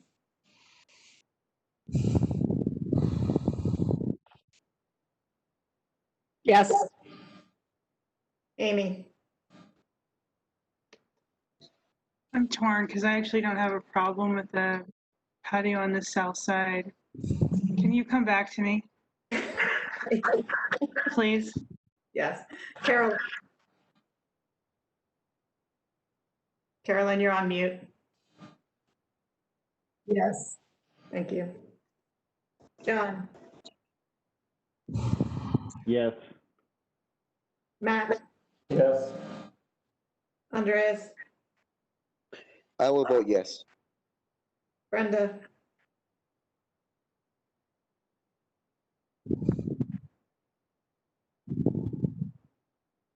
I didn't catch that, Brenda. I'm sorry. Yes. Thank you. Sorry. You're fine.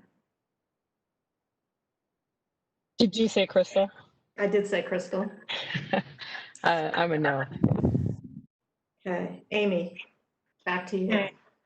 Because I actually think the seating on the south side is fine, and the way the votes went, I'm going to vote no. Okay, so then we have 2 opposed, 6 in favor, motion passes. Okay.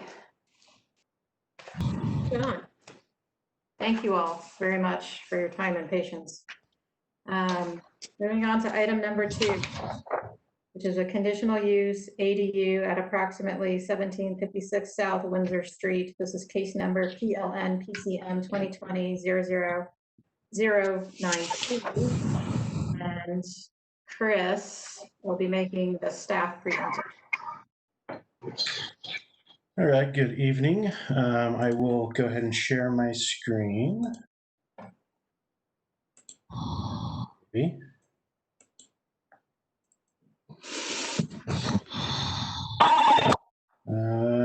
doesn't look like Chris. I have... Sorry, Chris, that's my fault. There you go. I apologize. All right, perfect. Thank you.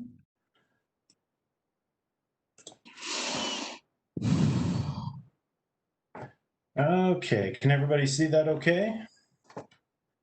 Yes. Okay, which that is the end. Okay, so this is a request from Steve Brindle, the property owner, for conditional use approval for a detached accessory dwelling unit above a proposed detached garage, which will be located in the rear of the property, located at approximately 1756 South Windsor Street. Actually, let's change this view. Sorry. Okay. The ADU will be located above a proposed detached garage and will measure 650 square feet in size. The garage and ADU will have a total height of approximately 19 feet, which is 3 feet 6 inches below the height of the primary home on the property. A concrete walkway will be provided giving access from the ADU to the primary home. Off-street parking for the primary home on the property will be provided by the proposed detached garage. The garage will be accessed from the existing alley at the rear of the property. An off-street parking space for the ADU will be provided on the existing driveway. There is also legal on-street parking located in front of the property as well.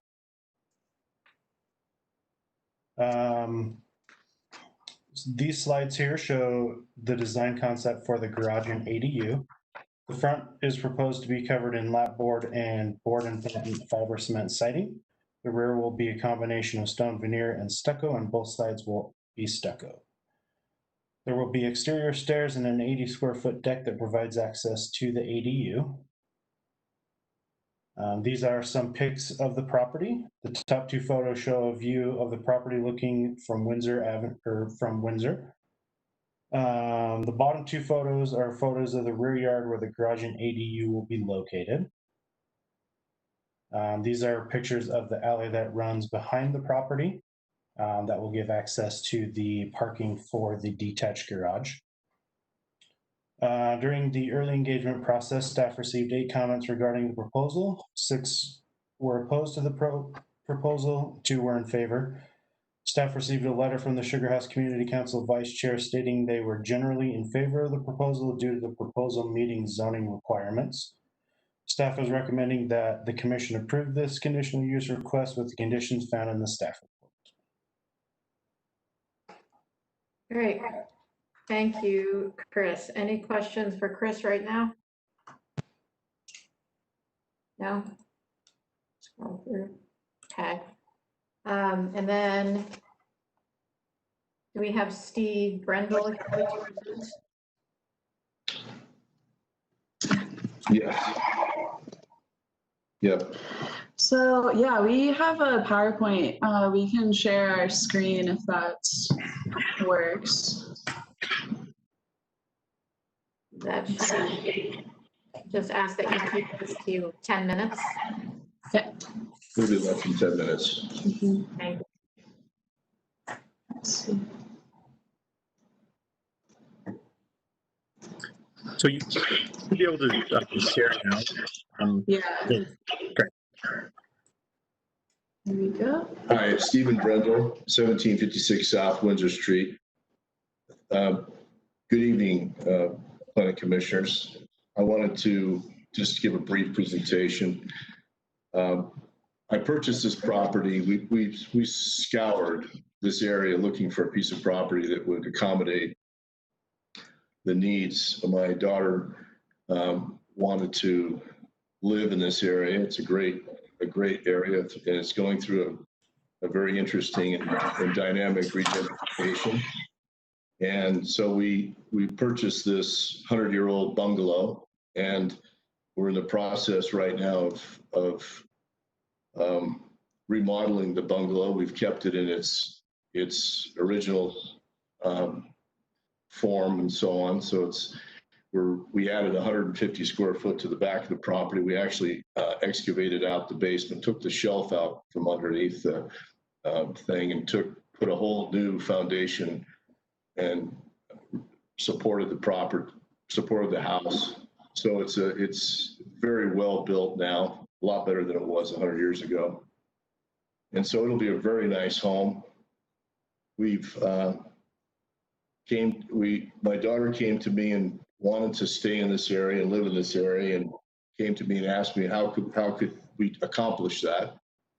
And I looked at the possibility of doing an ADU and researched that, went through my due diligence and met with staff, and was comfortable with the ordinances and so on for doing that.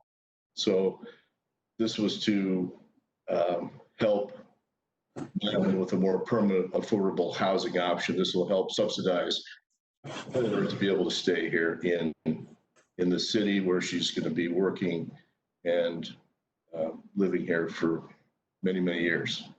So with that, I want to introduce my daughter, Madeline. She's right here with me.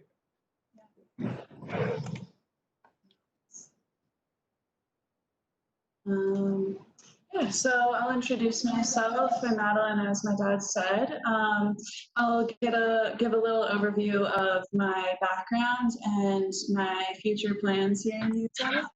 So my family has been in Utah for many years, since the mid-1800s, and I was born here and lived here until I was 18 when I left for college.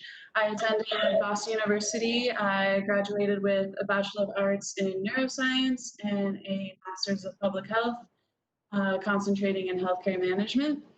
I graduated with my MPH last spring and moved back to Salt Lake City in June because I was accepted as a research fellow at the Pharmacotherapy Outcomes Research Center at the University of Utah College of Pharmacy. Last fall, I decided to apply to their PhD program and was accepted this spring. So I will be entering as a PhD candidate in the fall, which is in a couple of weeks. Classes will be starting. I'm planning on living at the main house at 1756 Windsor Street throughout my PhD studies and as I enter my career as a health economics and outcomes researcher. Yeah, so that's a bit about myself.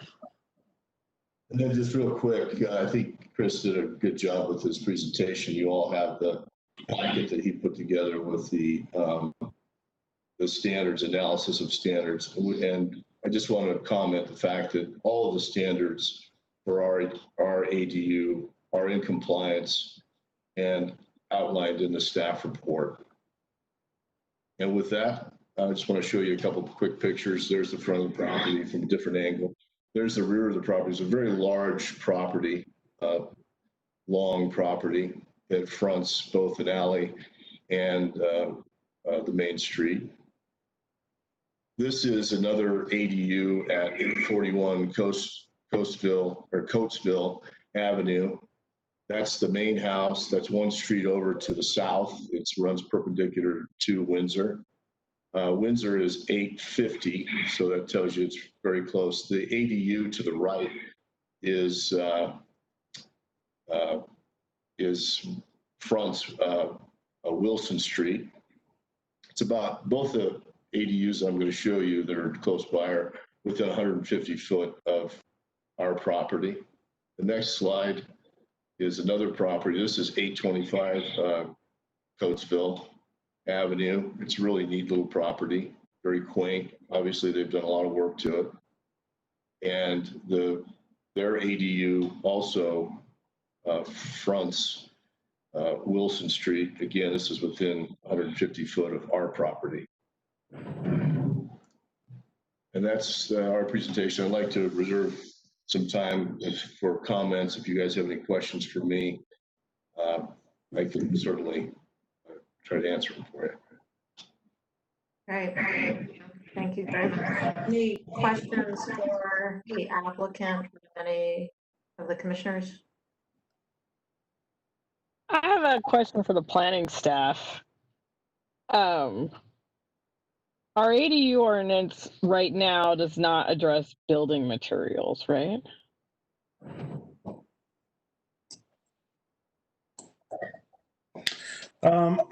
So there's not anything that addresses specifically with building materials unless you're in a historic area. Then those historic standards apply. There are rules regarding windows and what types of windows can be on a facade and the distance with the within the property lines. So there is rules about that, but the exact design requirements, there's nothing in our ordinance for that. I don't have a problem with this ADU, and of course I love ADUs in general, but just a comment. I know we're intending to revise the ADU ordinance at some point, and I would love to see some addressment of building materials to bring greater counterpoint in neighborhoods where we put these ADUs. Like, you know, a little more brick in a neighborhood like that with all those bungalows would make a big improvement for that neighborhood, in my opinion. But I think this product is fine as is. Thanks, Crystal. Any other questions for the applicant or for staff before we go to the public hearing? No? Okay. Thank you for your presentation. We'll now move to the public hearing, and if there are questions that come up during the public hearing, we may bring you back to respond to any issues that are raised. So I will go ahead and open the public hearing. John, do we have any members of the community council? I think you said Judy was here. Is she here to speak on this item? We do have Judy, and she is unmuted right now. So go ahead, Judy. Thank you. I'm Judy Short. I'm the land use chair for the Sugar House Community Council. We reviewed this like we always do, where we put the project on our website with a comment form for people to give us feedback. We made a flyer and put it on the porches of homes on the two side streets. We included a link to the project and feedback form. We put it in our newsletter, which reaches about 1,800 people. And we had it on the land use agenda for our virtual meeting on June 15th. We received a number of comments. The comments included a concern that there are already a number of multi-residence homes in the immediate neighborhood, and curbside parking is becoming non-existent. They're worried this is not an affordable unit. Most of the rentals in their neighborhood are not affordable either. There's no close fire hydrant. Perhaps this needs to have an interior sprinkler system. We're confused by the fact that the city says it does not want to change the character of our neighborhoods, and yet these extra apartments and ADUs are having exactly that effect. This unit has access from the alley, which is not maintained, and people don't feel comfortable parking in the dark alley, so they park on the street. It looks like the ADU comment requirements are being met, although a comment from a neighbor said the deck was too large, so that needs to be fixed. The height is more than 17 feet. The reason needs to be spelled out. Another comment said the lot wasn't wide enough to have a 25-foot wide unit with 10-foot setbacks on either side. So you need to make sure that math works. And we'd like specifics on how the deed restrictions are actually done, and then who tracks that that is enforced in perpetuity. And then we worry that a unit that fronts on an alley, maybe it should have some kind of lighting, exterior lighting, like the front of a house would have. And maybe not just a little light on the door, but perhaps something up at the top of the building that would shine and light up the street. We're just worried about safety. And almost every comment expresses some concern and discontentment with the extra cars everywhere, along with lack of parking spaces in Sugar House. We ask that you approve this ADU only because it complies with the requirement, and we know you can't say no to this application. Thank you. Thank you, Judy. John, do we have others who want to speak? We do. We have Allison Denyer. And just a reminder, you'll have 2 minutes in which to make your comments, and then we'll move to the next speaker. Okay, can you hear me? Yes. Okay, thank you. I just want to make a correction. The supposed 2 ADUs currently on Wilson Street are not ADUs. And Kelsey Lindquist, I believe, is on this committee, and she was in charge of the planning for 825 Coatesville Garage. Maybe she could confirm that that is not an ADU. But I know I submitted a letter to you, John, and I hope you can read that out. My property is right next to this property, and you know the biggest problem here is I'm going to have this two-story house looking directly into my bedrooms. There would be no privacy in my back garden. as a result of an elevator deck and as a result of a large window that will overlook my garden. And it would really negatively impact my property in every way imaginable. And this is why I object to it, along with the fact that this will turn the whole single family property at 1756 into essentially a multi-rental property, which we already have in Windsor Street, when it is supposed to be a single family home. And it will really change this neighborhood. There are no other ADUs in this neighborhood, and let alone two-story ADUs. So for this reason, I ask that the committee really think carefully about approving this, and really think of the current residents who want to live here with their families. Great. Thank you for your comments.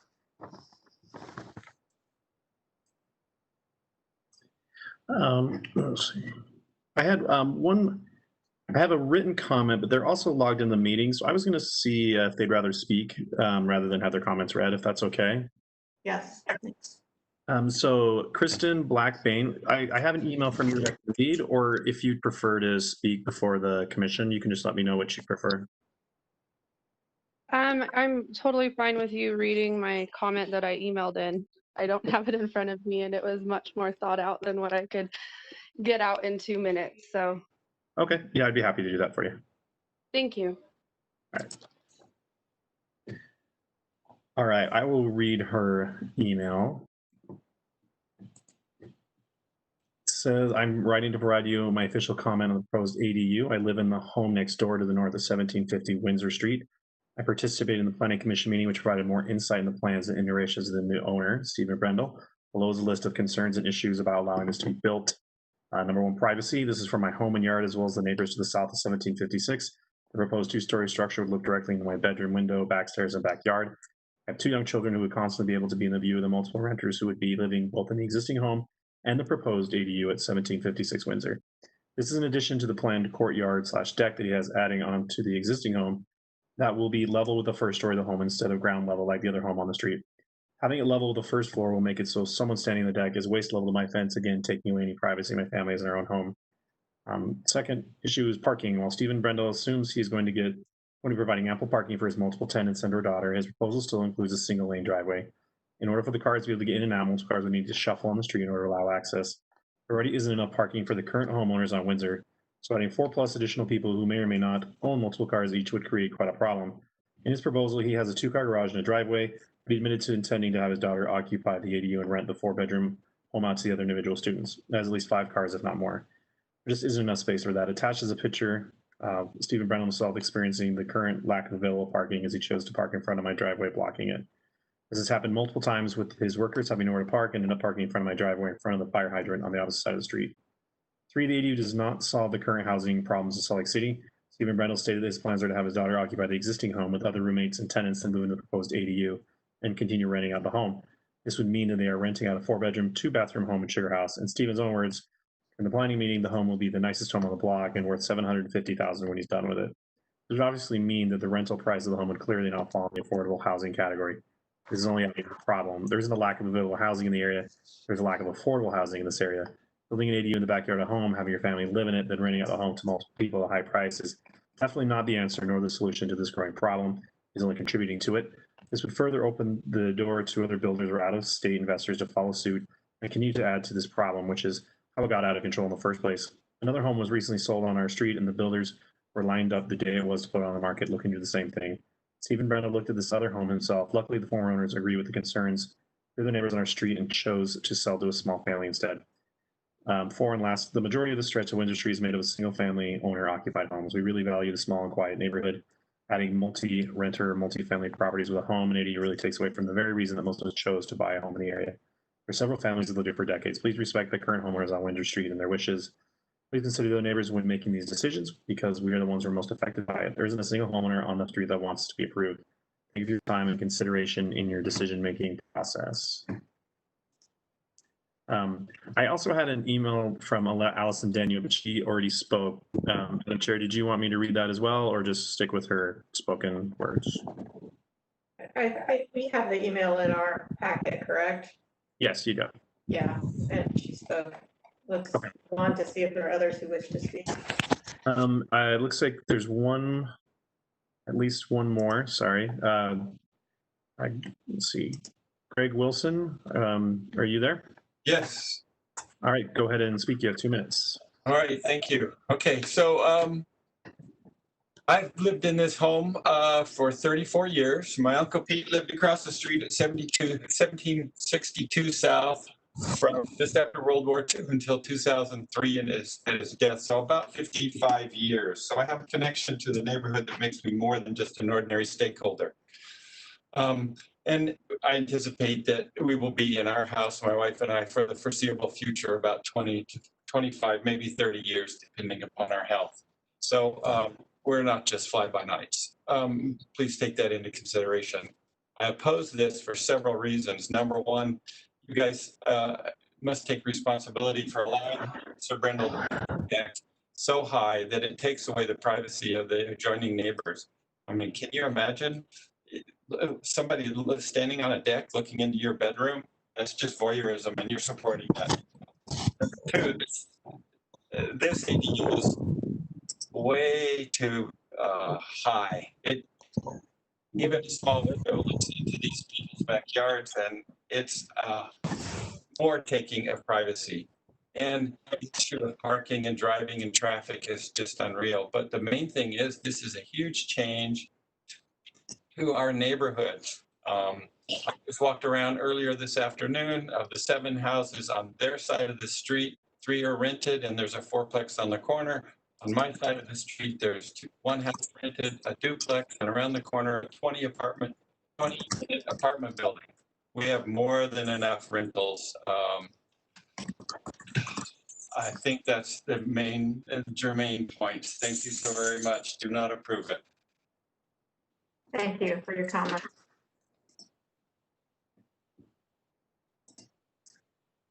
I don't see any other anybody else wishing to speak. Okay, thank you, John. Go ahead and close the public hearing. Bring the commission, the discussion back to the commission. We can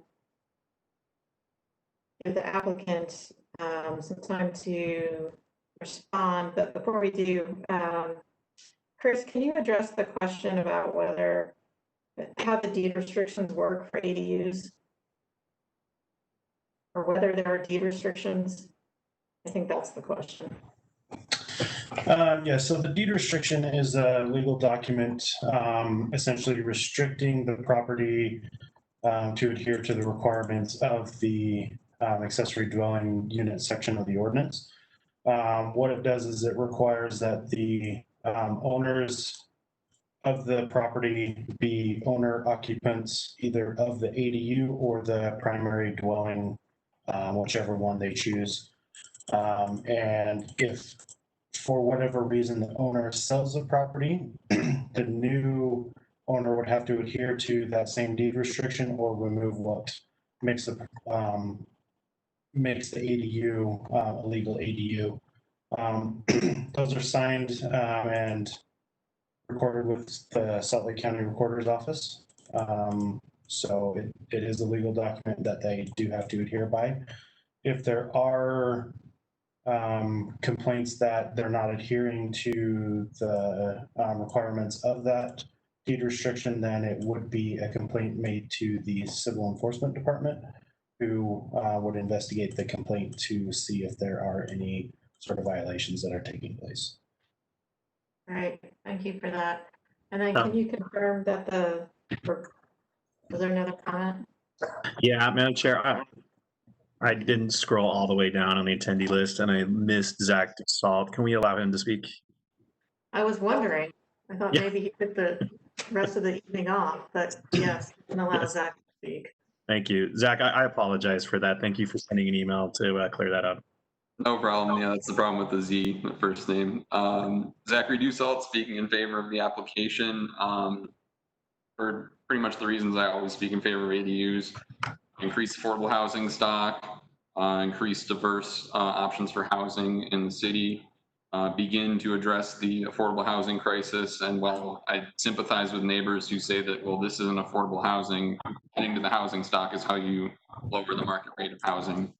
Obviously, this isn't going to rent at a subsidized rate until something like the affordable housing overlay comes into effect.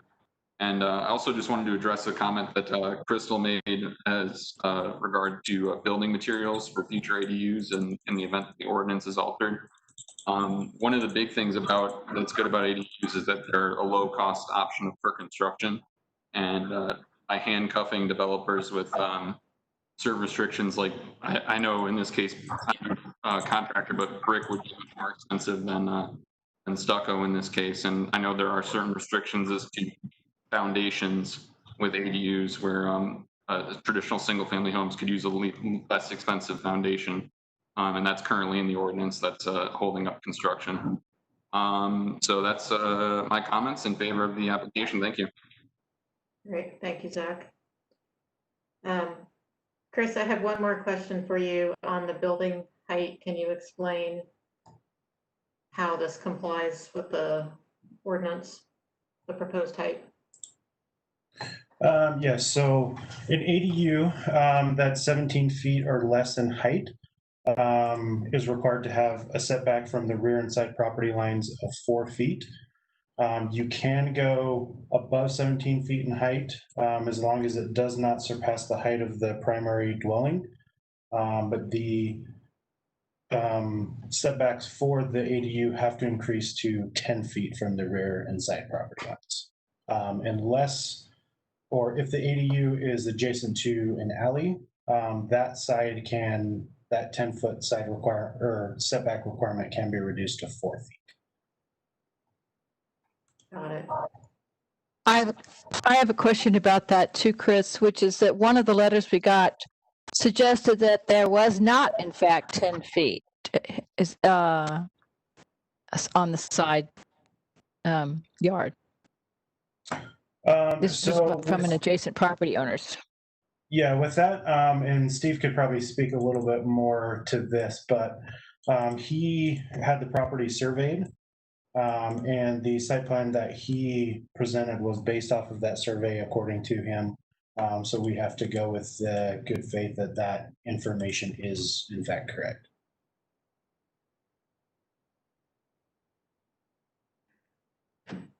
So can we bring the applicant back?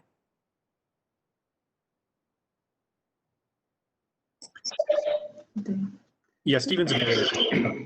Yep. So yes, there was a record of survey done on the property. It's the first thing I do when I buy even before I buy a piece of property, to make sure that the property corners and the property actually fits the deed and everything. One of the things about the title company is people think that if you buy a piece of property in a description and that they insure that.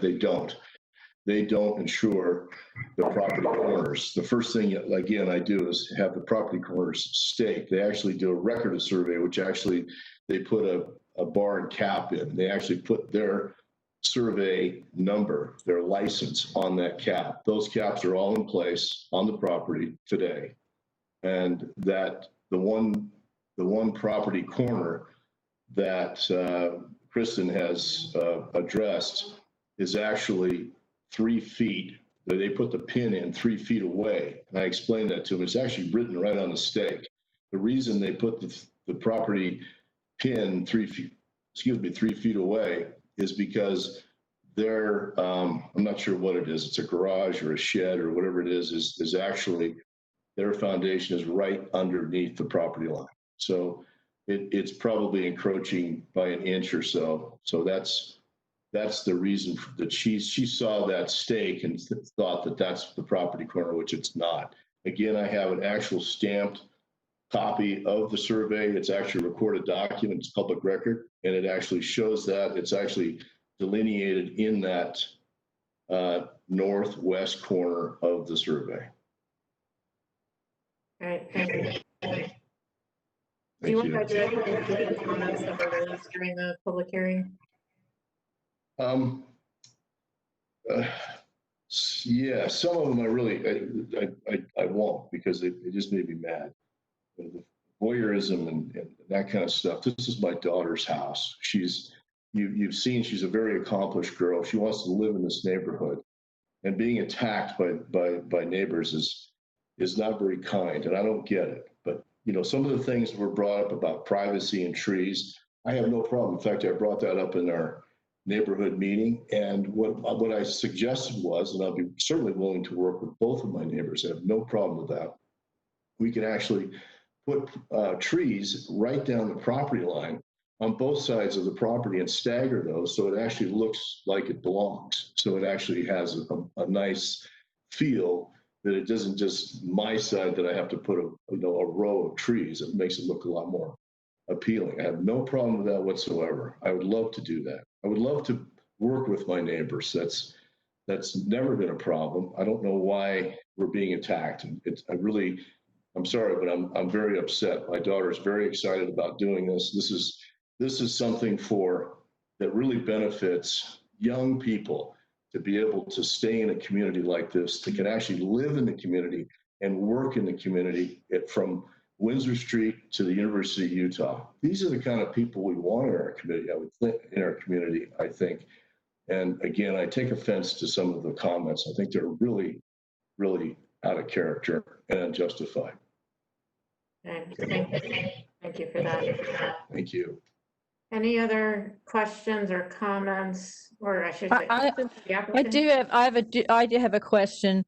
Some of the neighbors seem to feel that you are going to be renting out rooms in the main house to separate people and separate families.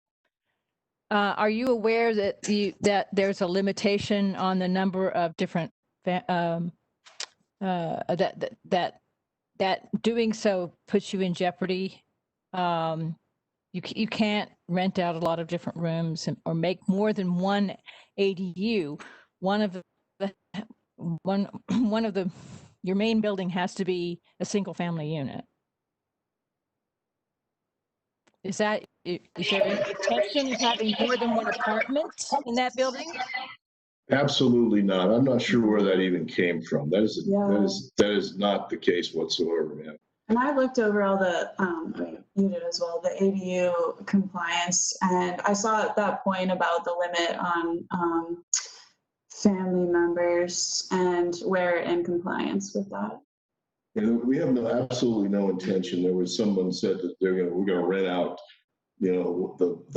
the basement floor to somebody and to somebody else, to the main floor. I mean, that's the most absurd thing I've ever heard of. Yeah. So actually, the ordinance and design standards for ADUs, it says right here, number of residents.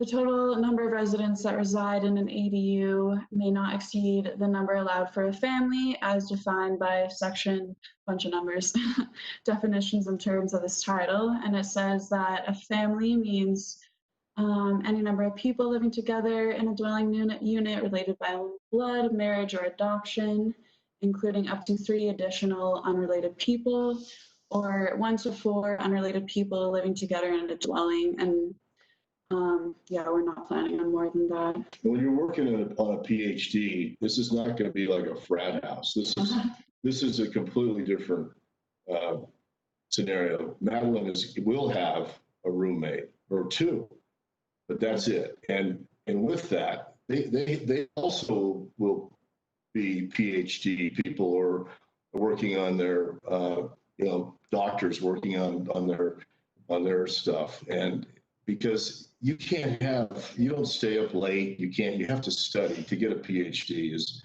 a very difficult, time-consuming thing. And I'm very proud of my daughter for being able to do this. And I am trying to accommodate that in this. That's why I bought the property, based on the ordinance and based on what what's going on with Salt Lake. I think it's fantastic because if I look around, the alternative for young people, I don't know where it is. If it's the high-rise apartments that are going for, $3,000 to $4,000 a month, guys, that doesn't work. We need ADUs. It's a huge plus for this area. Okay, great, thank you. Thank you. Your response. Back to the commission. Any other questions or comments? Yeah, I'd like to chime in with my comments. So I'd like to address the neighbors who spoke to help them understand that we are in a box of how we can handle conditional uses. And state law requires that we approve conditional uses, and our real role here is to identify potential negative impacts to the neighborhood and find a reasonable mitigation. So it's frustrating to me that there's this lack of understanding, and I suffered from that in the beginning as well. So it's understandable, but just outright saying no isn't really an option because state law directs us to do something else.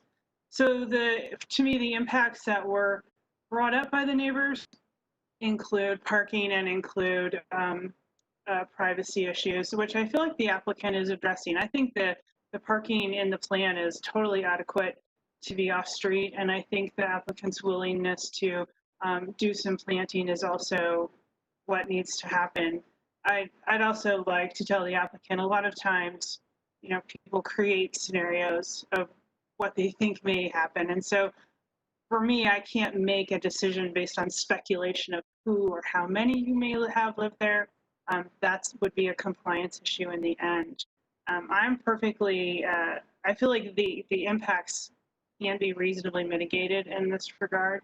And then I hope the neighbors understand that our role is just that, and not saying no because you don't want it. We need to figure out how to make it work and to make it work correctly to lessen those detrimental impacts. And I think that the applicant is doing that. Thank you. I'm ready to make a motion. Great, thank you, Brenda. Based on the information listed in the staff report, the information presented, and the input received during the public hearing, I move that the commission approve the request for conditional use for an accessory dwelling unit, ADU, at 1756 South Windsor Street, as presented in petition PLN PCM 2020-00092, with the conditions listed in the staff report. Okay, we've got a motion. Second. Motion by Brenda. Is that a second by Maureen? Maureen, yeah. Any further discussion? All right. We'll do our roll call vote, and we'll just start with Maureen. Yes. Amy? Yes. Carolyn? You're on mute, Carolyn. There you go. Yes.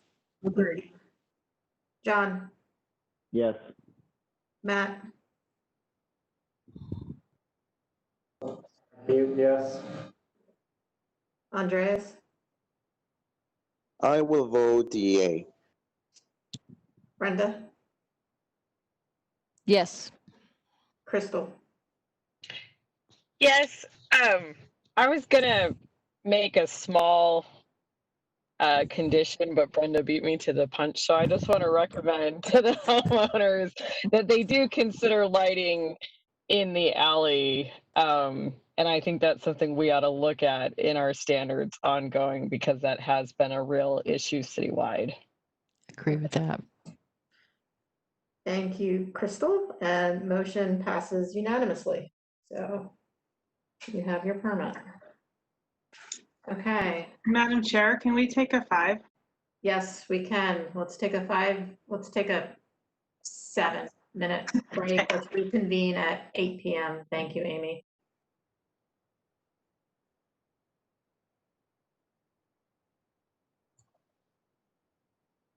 Marlene or John, do you mind sharing the screen? Yeah, I can do that. And muting everyone, thank you.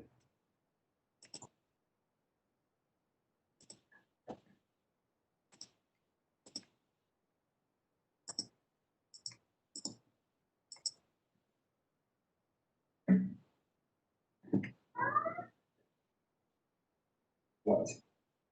What? Yes, yeah. Arts. Walls.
All right, so it looks like we're still missing a few folks.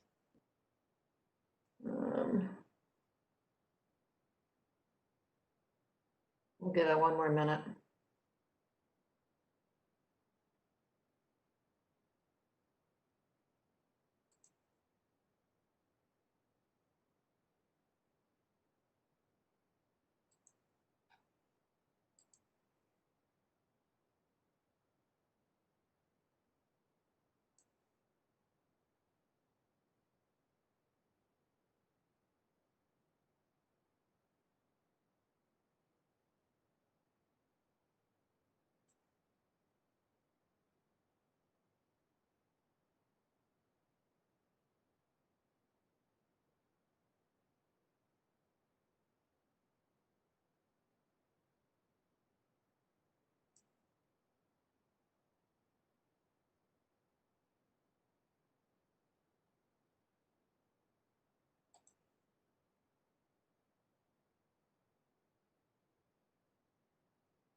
Do we have enough commissioners to get started again?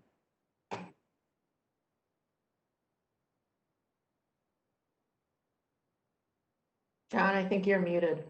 I am muted, sorry. we need 6, so I don't know if Andres or John are back because I can't see them, but I'm here. Okay. Okay, so let's roll. Yeah, let's get this going. Yeah. Okay, where are we? Item number 3.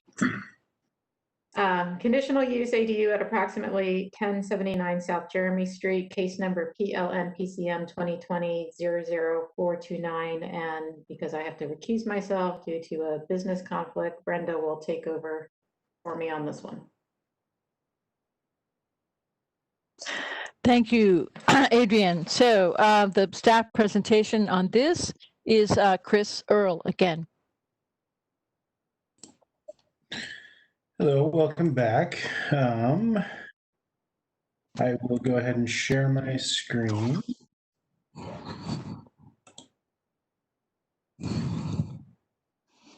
Okay, can everybody see that?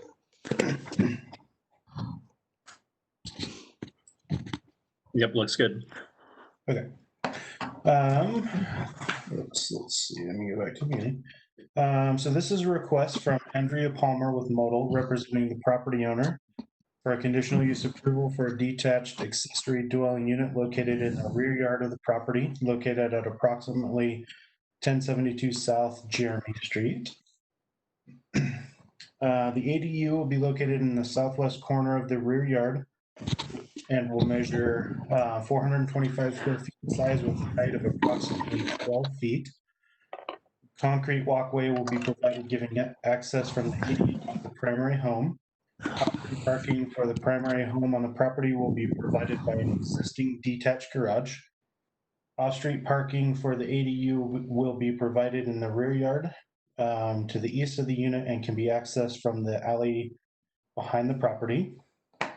There's also on-street parking that could be utilized as well. These are some photos or some design concepts for the ADU. The ADU will be covered in a cement board siding and painted white with cedar siding accent on the front. These are some photos of the property. The top 2 photos show a view of the property looking from Jeremy Street. The bottom 2 photos are views of the rear yard where the garage, or I'm sorry, where the ADU will be located. During the early engagement process, staff received a letter of support from for the project from the Glendale Community Council. Staff received no public comment regarding the proposal. Staff is recommending that the commission approve this conditional use request with the conditions found in the staff report.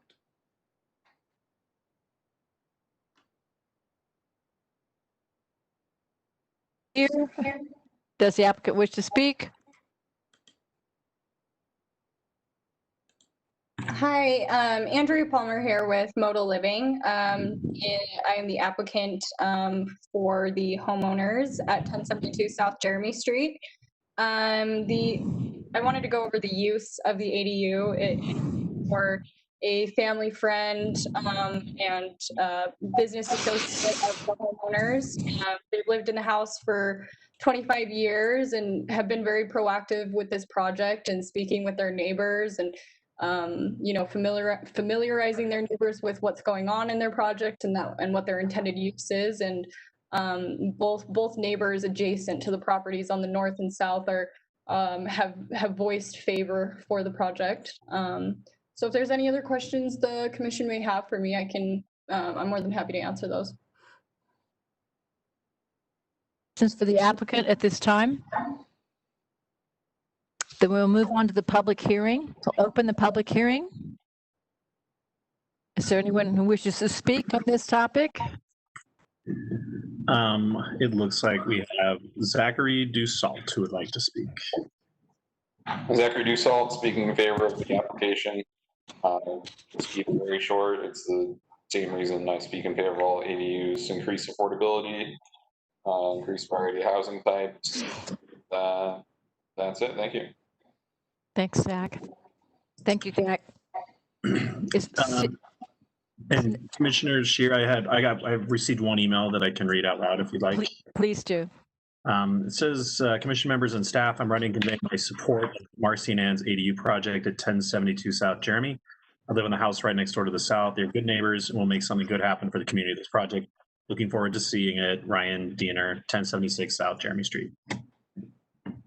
Thank you. And that's all that I have. Seeing no other comments, I will close the public hearing and move the application back to the commission. Is there any comments? Anybody want to have any more questions for the applicant or for the staff? Can I entertain a motion, please? Yeah, I'll make a motion, Madam Chair. Go ahead. Based on the information listed in the staff report, the information presented, and the input received during the public hearing, I move that the commission approve the request for a conditional use for an accessory dwelling unit, ADU, at 1072 South Jeremy Street, as presented in petition PLN PCM 2020-00429, with the conditions listed in the staff report. Do I have a second? I'll second that. Have a motion from Amy and a second from Carolyn. Let's go down the list, please. We'll start with Amy. Yes. Andres? That's pretty straightforward. Oh, yes. Carolyn? Agree. Crystal? Yes. John? Yes. Maureen? Yes. Matt? Matt's still here? Yes. It was like that. Okay. Did I miss anybody? It passes unanimously. Thank you. And now I'll turn the meeting back over to Adrian. Thank you, Brenda. See if you could beat that. Ha ha. All right.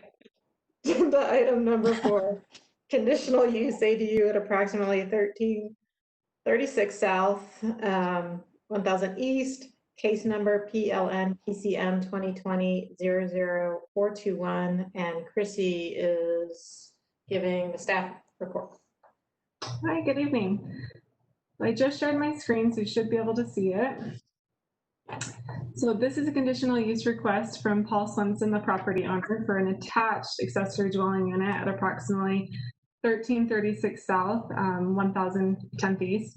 The property is zoned R1 5000, which requires conditional use approval. The proposed ADU would be located in the room above the garage at the rear of the property and would be approximately 670 square feet. The ADU is accessed through stairs inside the garage, but there is a door that is, so here is the garage with the room above it. So here's the garage, and the door is right here to access the ADU. There is parking next to the ADU that's towards the rear of the property. There's also an alley. The parking for the primary residence will be in the garage. There's 2 stalls in the garage and then 1 stall for the ADU. On site, there's this driveway that goes through the property, and then the property is also located within a 4th mile of a transit stop. So parking could be waived, although they do provide it on site. They are proposing, well, actually, they've already have approval for a 7-foot fence that surrounds the side and rear property lines to help mitigate the concerns and the impact of the ADU. There is a gate, but we typically discourage vehicles from backing onto alleyways. So transportation requested that they back into the driveway this way and then exit onto the alleyway car forward, if that makes sense, or they could exit onto 10th East. So Kelsey, just a quick question. The driveway goes all the way through from the front to the rear of the property, so they can access and from the alley or the public street. Okay, sorry. Yeah. Yeah, Chrissy, is that, I mean, I have a garage that goes onto an alley and I back into it every day. So was this something new from transportation? It was brought up and it's just something we would discourage, but unless if it's 5 cars or less, I believe you are allowed to, but it's discouraged. Yeah, because I don't remember that coming up when I built my garage, and I back into it multiple times a day sometimes, so I don't really see that's an issue. Okay. And then I did want to bring up that the primary home has a basement with a kitchen and a walkout door, and there is the main kitchen upstairs. Building services reviewed this, and they don't believe that that qualifies as a second dwelling. And the homeowner has also indicated that they don't intend to rent that out as a second dwelling. So right now the proposal is to meet the ordinance that it would just be the single family home plus the ADU. Sorry, my screen is having a hard time going forward. That's why I'm stalling.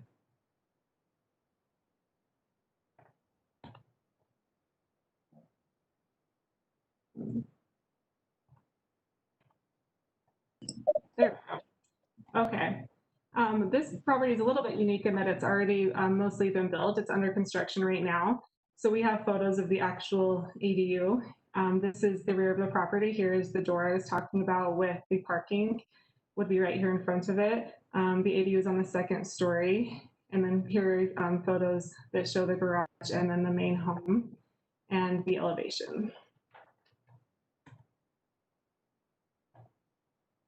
Then here are photos of the front of the main home. Chrissy, can you go back to that one? Because I'm looking at the photo too in the staff report, and I'm just not sure. So is that on the upper left? That's what's going to face the alley? So can I now? Yeah. Yeah, this faces the alley. That faces the alley, and so the picture below it with the actual entrance to the garage is then not facing the alley. That's on the side, so they're going to go in and then make a 90-degree turn to get into the garage. So the south property on the side. Oh, you cut out. I didn't hear what you said. You cut out.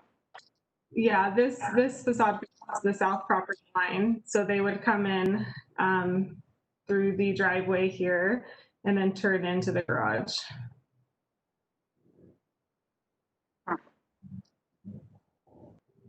Thanks. And then you can see the driveway in this image. And then here are just images of the neighboring properties. There is a single family home to the north and a multifamily complex to the south. And then here are pictures from the alleyway. This is the alleyway looking north, and then just the site to the south. So during the public engagement process, staff received one comment opposed to the proposal. That is included in your staff report, and it generally talked about the lot and the home being overbuilt for the lot. I did look into that, and although the home does feel large, it does meet all of our zoning ordinance requirements as far as setbacks and lot coverage. And then following the published date of the staff report, another comment was received that was more general in questions that did talk about concerns with backing onto the alleyway. And then additionally, today I received a letter from the East Liberty Park Community Organization that has been included in your Dropbox account. They generally expressed that they're in favor of the proposal because it meets the zoning requirements, but that they believe this is an example of how ADUs can have a negative impact on the neighborhood, and they would like that looked into when the ordinance is revisited. So planning staff recommends that the Planning Commission approve the conditional use for the proposed accessory dwelling unit with the conditions listed in the staff report. Thanks, Chrissy. Thank Any you. Any questions for Chrissy? Okay. I don't know if this is a question for Christy or the building owner, but I actually live 3 doors down, and I'm curious about the 2 entrances in the front. Is that another unit on top of the ADU? Yeah, the applicant is here and he can address that, but I did talk to building services, and they don't, even though it does have the entrance on the ground level into the basement, that doesn't qualify as a second unit, and the applicant did indicate they don't intend to use it as a second unit, but I will let him address that when he speaks. Okay. Any other questions for Chrissy before we move on to the applicant? No? Okay, so is it Paul Swenson who's here? It is. Am I unmuted? Can you hear me? Yes, we can hear you. Fantastic. Thank you very much, commissioners. I appreciate the time to take a look at this. Let me address that question right off. That is an additional entrance to the basement. And the purpose for that is we have 6 children, my wife and I. And believe it or not, we've already had 4 of them ask about potentially at some time moving in with us. Temporary, we hope. And it's kind of a privacy thing. Even though we can go up and down between the levels, it's free flow. We do kind of want them to have their own space. And that's why a second entrance was in the front. And then the purpose for the ADU in the back is we have one son, my 25-year-old, we were standing there one day, he said, Dad, if I could live here off and on, it would be wonderful. He lives in St. George right now, does seasonal type work, sales and installations in different areas, comes up and visits, and he wants to have an area for himself. And he wanted me to share something with you. My health is not the best. And he wants to be able to be here in case I need help to go to the hospital. 5 years ago, 6 years ago, I had to have somebody take me to the hospital, take me to appointments because I was unable to do it myself. Just to walk up and down the street, I had to have somebody with me. And he said, if you need that, I will be there to help you do that. And we know it may not be him all the time, but it could be someone else. And it's a place, whether it be him all the time or if somebody else had to move in with us to help do that, it would be an area where they would have their privacy, and yet we would still have our own privacy. And when we have other family members come to visit, they can go downstairs and have their own space as well. But it is, we do not intend, I don't know whether this is the right thing to say, but we do not intend to rent the ADU out. I believe it's because the fact that we have a door in the back that it is called an ADU. Everything we've done has met all the requirements from the city. I've worked very closely with the city, with my engineer, et cetera, in the construction to make sure everything passes, that there are no problems in that regard. That's been very, very important with me in the construction of this home. My wife and I, by the way, live 2 minutes, according to my phone, from the house right now. So we're moving into our own neighborhood. It's the opportunity for us to move into a new home designed for us, and we've also designed it with my health in mind. Thank you very much for your time. Any questions? Any questions for Paul? Paul, I just have a comment and just hear your thoughts.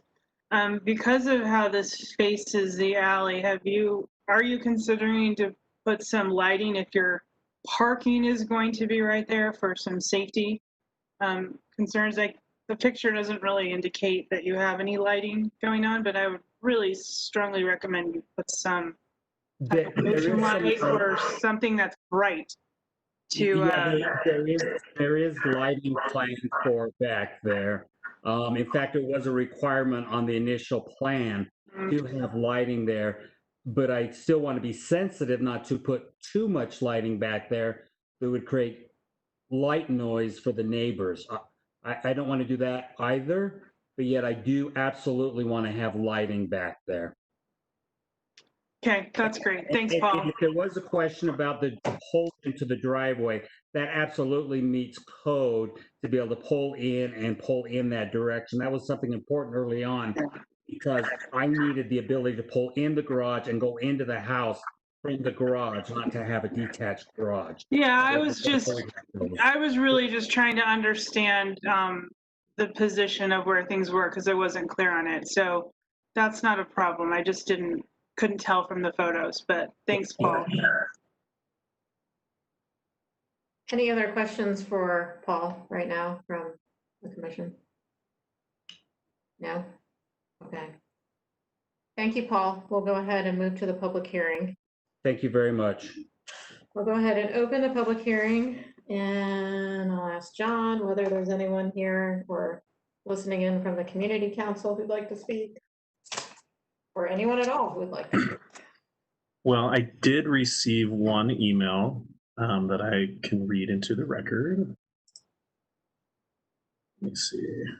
It's from Barbara Pioli. She was going to try and speak today, but I think the meeting went on a little bit too long and she wasn't able to. But so I'll just read her comments. To hear my comments first, it's way too easy to go through a final inspection with an opening between the upper and lower levels of the building under the guise of being a single-family dwelling, and then put a door in later to separate the two areas. I'm very concerned this is actually being built as a triplex. Why otherwise would there be two entrances in the front? What are the ramifications if neighbors suspect that there are two separate family units living in the front part of the house after the final inspection? What evidence do we need to have to reopen the issue? What are the consequences if it is found to be in violation in the future? Just have them remove a door? Really? This could just become a merry-go-round. Door up, door down, door up, door down. I submitted a complaint when the owner requested a variance for a fence height. That variance was granted despite my complaint. This is a very friendly neighborhood, and Paul is already disrupting that with an 8-foot-high solid matter fence he's now enabled to install. He indicated that he needs privacy. What, privacy for his tenants? What about the privacy for existing neighbors? The addition over the garage now looks over our fences and into our backyards and back windows. I want to know how this project progressed as far as it did. I do not trust Paul. He has maneuvered matters throughout the project based on the combination of all these factors. I completely distrust his assertion that the front of the building is for a single family. Really, 2 kitchens, 2 front entrances, come on. Exceedingly unhappy neighbor, Barbara. I didn't see any other hands up, including I didn't see a hand up from Zach, so. Okay. Oh, I lied. He did. He heard me, so.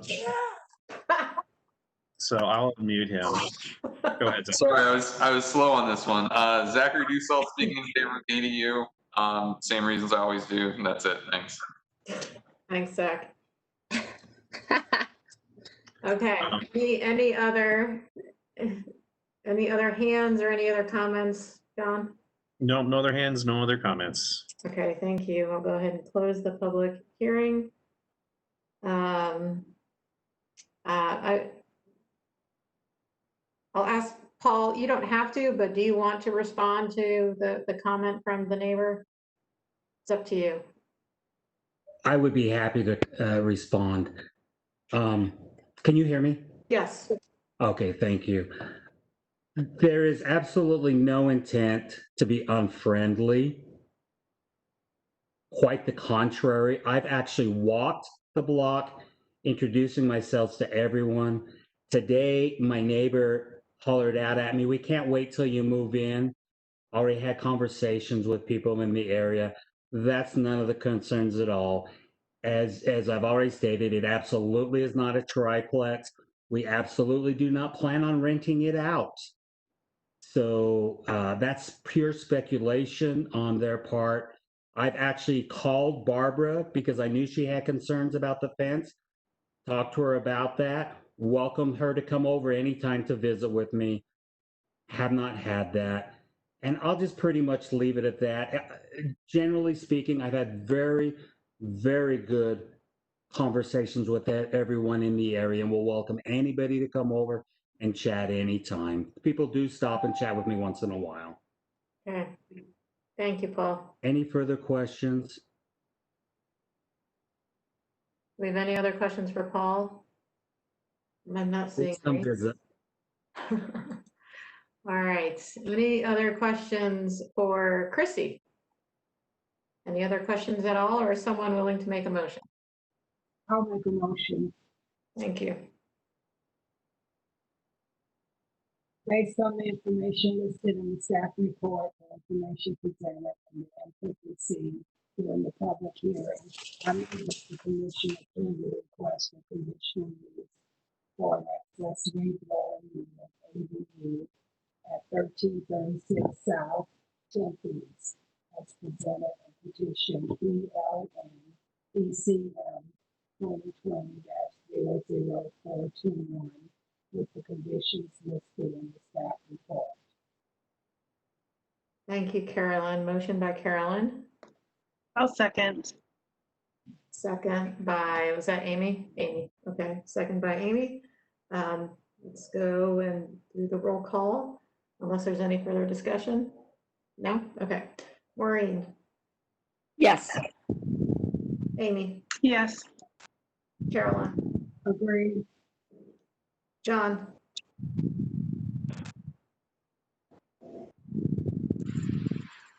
John, I think you're on mute. Yes. Thank you. Matt? Andreas? I will vote yes. Brenda? Yes. Crystal? Yes, but I would also love to see the building owner add lighting in the alleyway as your neighbor who would welcome that light pollution. Okay. Duly noted. Motion passes unanimously. All right, agenda item number 5.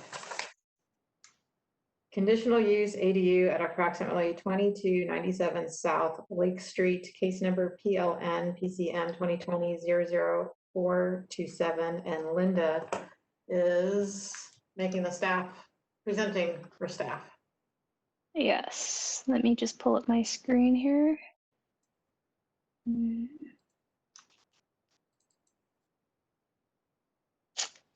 everyone see that? Yes, thanks. Perfect. So this is a petition for a conditional use for a detached ADU to be placed in the rear yard of the existing single-family dwelling on a corner at approximately 2297 South Lake Street.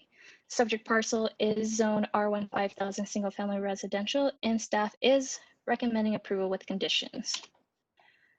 The proposed detached ADU above the existing 2-car garage would be located in the rear yard, adjacent to the alley, with a gross floor area of approximately 580 square feet, and the building footprint would be approximately 710 square feet. So the ADU would be on the second level of the 2-story structure, containing 1 bedroom, 1 bath, with a shed roof measured approximately 23 feet, 11 inches in height. The exterior building materials would consist of vertical and horizontal wood cladding, painted metal fascia, and metal flashing. The proposed detached ADU has a landing area that is approximately 19 square feet with exterior stairs along the south elevation, and the entrance would face the south interior lot line. And there are several windows on all elevations, with proposed windows similar to the patterns and profiles as the windows found on the principal structures.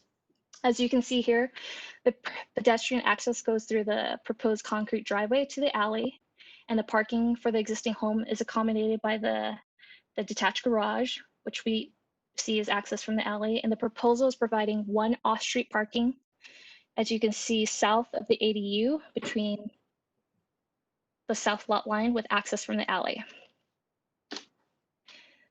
So key considerations, as mentioned with the parking, is being provided as a zoning ordinance where only requires 1 parking spot for the ADU, and this meets the housing goals consistent with the goals outlined in the growing SLC housing plan.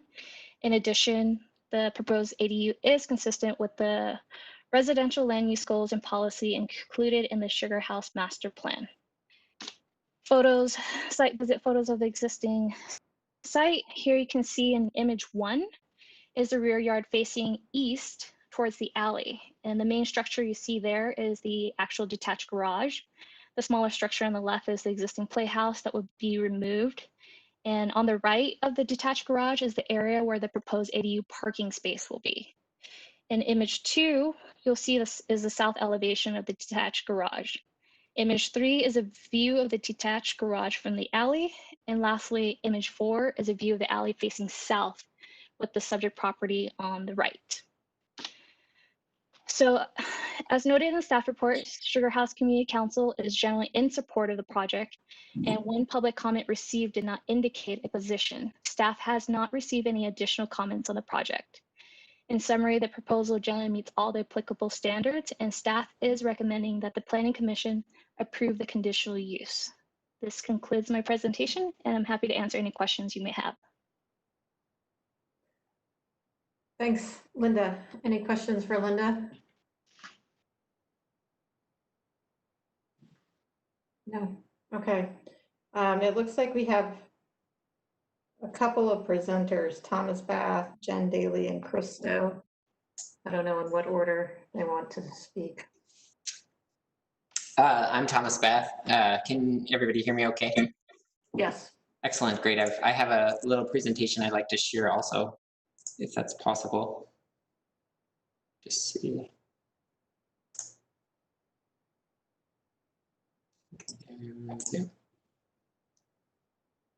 Yep, you should be the first. Excellent, okay. Sounds good. Everybody see that okay? No. How about that? There we go. Yes, okay, great. Thank you for hanging in there. I know this has been a long meeting thus far. And thank you, Linda, for such a terrific introduction. I'm not going to waste everybody's time with repeating a bunch of things that we've already heard, but I just wanted to quickly take you through this. Chris and Geraldine Stowe are longtime residents of this neighborhood. This is a long-term house for them and their two children. They already have this attached or detached garage. Christo is a general contractor and is using this as also a way or an advertisement for his services. This is essentially renovating an existing structure. So like Linda said, we're removing the roof from this existing garage and creating a new level above that. The residence that will be created was primarily for their friends and family who will be coming out for outdoor activity or to help watch their children. So this gives you a relative adjacency of the massing and kind of like proximity to the existing, not historical residence, but has a lot of historic character. They've done an excellent job of keeping up their existing residence with and maintaining the kind of historic character it has within it. It means a great deal to them that this building fits in to the urban context. This is the plans for the proposed ADU. This is the existing garage on the ground level. It shows the relationship of the parking area here with the detached or the stair that is on the south side, which takes you up to this single level ADU. Chris was actually the snow safety person at Brighton up until recently and has counseled us to make the stair feel as light as possible so it doesn't accumulate snow and he's not out there shoveling in the middle of the winter. So the appearance of the stair should be quite transparent and probably have not too much of a issue with visibility. There's just some views to help you understand a little better the context of the proposed project in relationship to the existing residence. This is from the north side. There's the existing residence.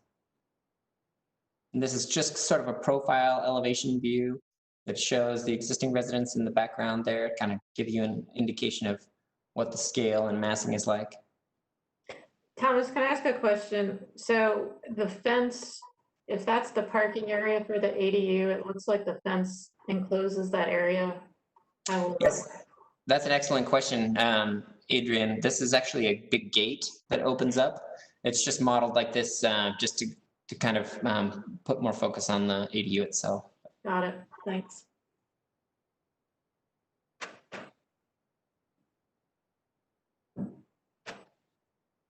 If there's any other questions, please feel free to ask away.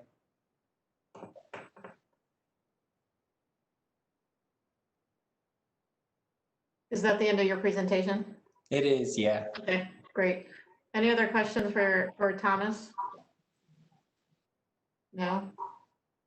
Okay, do we also have Jen, Haley, and Christo here and do they want to speak or? Nothing further to add here, just here to answer questions if necessary. Great, thank you.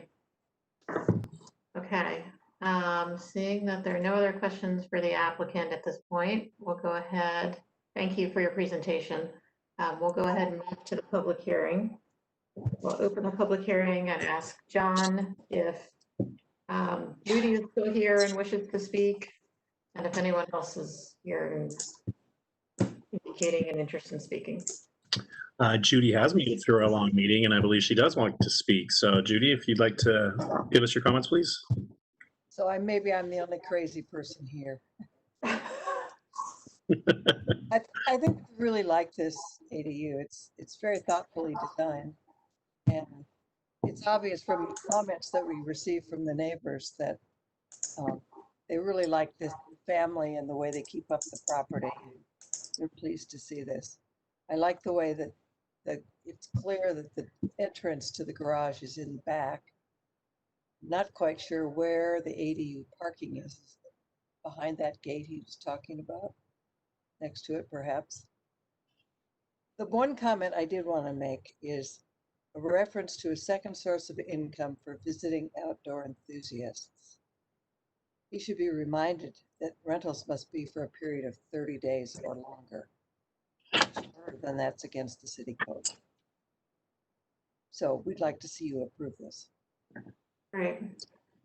Thank you, Judy. And just for reference, that is one of the conditions in the ADU or in the recommendation from staff and the approval, just a reiteration of the limitation of short-term rentals. Any other? I think we have one more from Mr. Dussault. All right, Zachary Dussault, speaking in favor of the application. I really like the design of this ADU, and I think that I'd like to see more applications like this where housing is added to the rear of lots, especially adjacent to alleyways. That's kind of a big problem that Salt Lake has. We've got very skinny, deep lots. And any way we can add housing to the rear like this, especially as it's a very low impact on adjacent properties that are normally concerned about ADUs directly in the rear of a house and or rear of a lot, I mean. And other than that, just in favor of the application, thank you. Thanks, Zach. Okay. Any other comments or folks who want to talk? No, I don't have any other comments, and I didn't receive any emails. Great. Thanks, John. Go ahead and close the public hearing and bring the discussion back to the commission to see if there are any further questions for staff or the applicant, or if not, if anyone is willing to make a motion. I'll make a motion. Okay. Based on the findings listed in the staff report, the information presented and input received during the public hearing, I move the Planning Commission approve the conditional use PLN PCM 2020-00427 as proposed, subject to complying with the conditions listed in the staff report. I'll second that. Okay, we have a motion by Maureen and a second by Brenda. Any further discussion? Do you want to this order now? Crystal?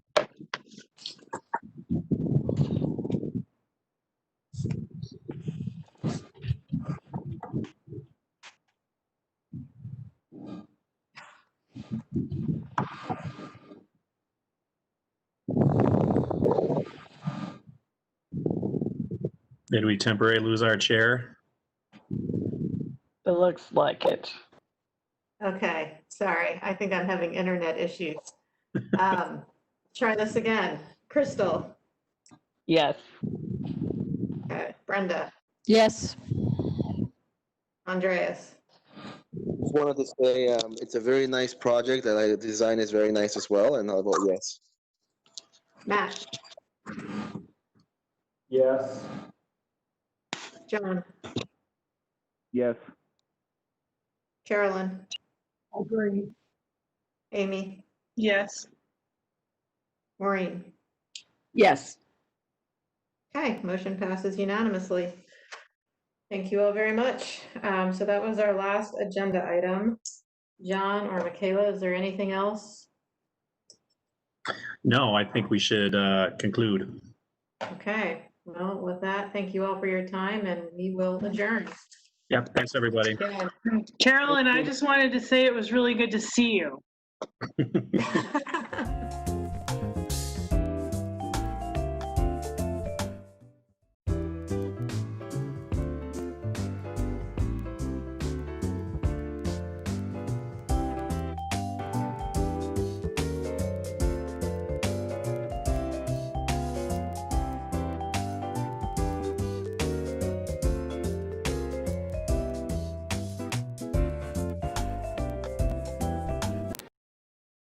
Years ago, and what they do is they drive around and they have, it's a machine that evaluates the condition of the street.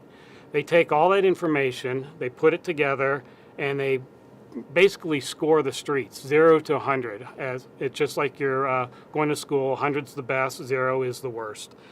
We take that information and we use it to rank and figure out which streets are in need of being taken care of with maintenance versus being reconstructed.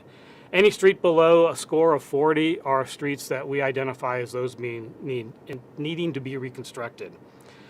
We take the information and we then start meeting with our public utilities, our streets department, our transportation division to start to figure out the projects that they have going on, and we use that to try to work through making sure that the projects that we do aren't causing impacts to those other divisions.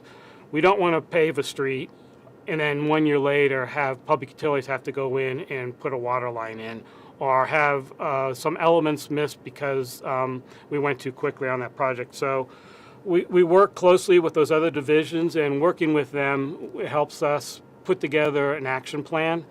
And that action plan is actually on fundingourfuture.slc.com. It's a 6-year plan, and it's our what we look forward to, what we use to look forward to identify the projects each year that we're going to reconstruct. One of the things that we talked heavily about as we were trying to identify where to use these dollars, where to use these funds, is which streets should we focus the money on. And it was a deep discussion. And we've identified that we are going to use 80% of our funds on our arterial collector streets. And give you an example of one of those. 3rd West is an arterial, 13th East is an arterial. Those are the bigger streets where a lot more people use those roads. And then we're going to use the remaining 20% on local or neighborhood streets. And so that helps us make sure that when we do these streets, when we reconstruct these streets, that everyone is benefiting from the reconstruction.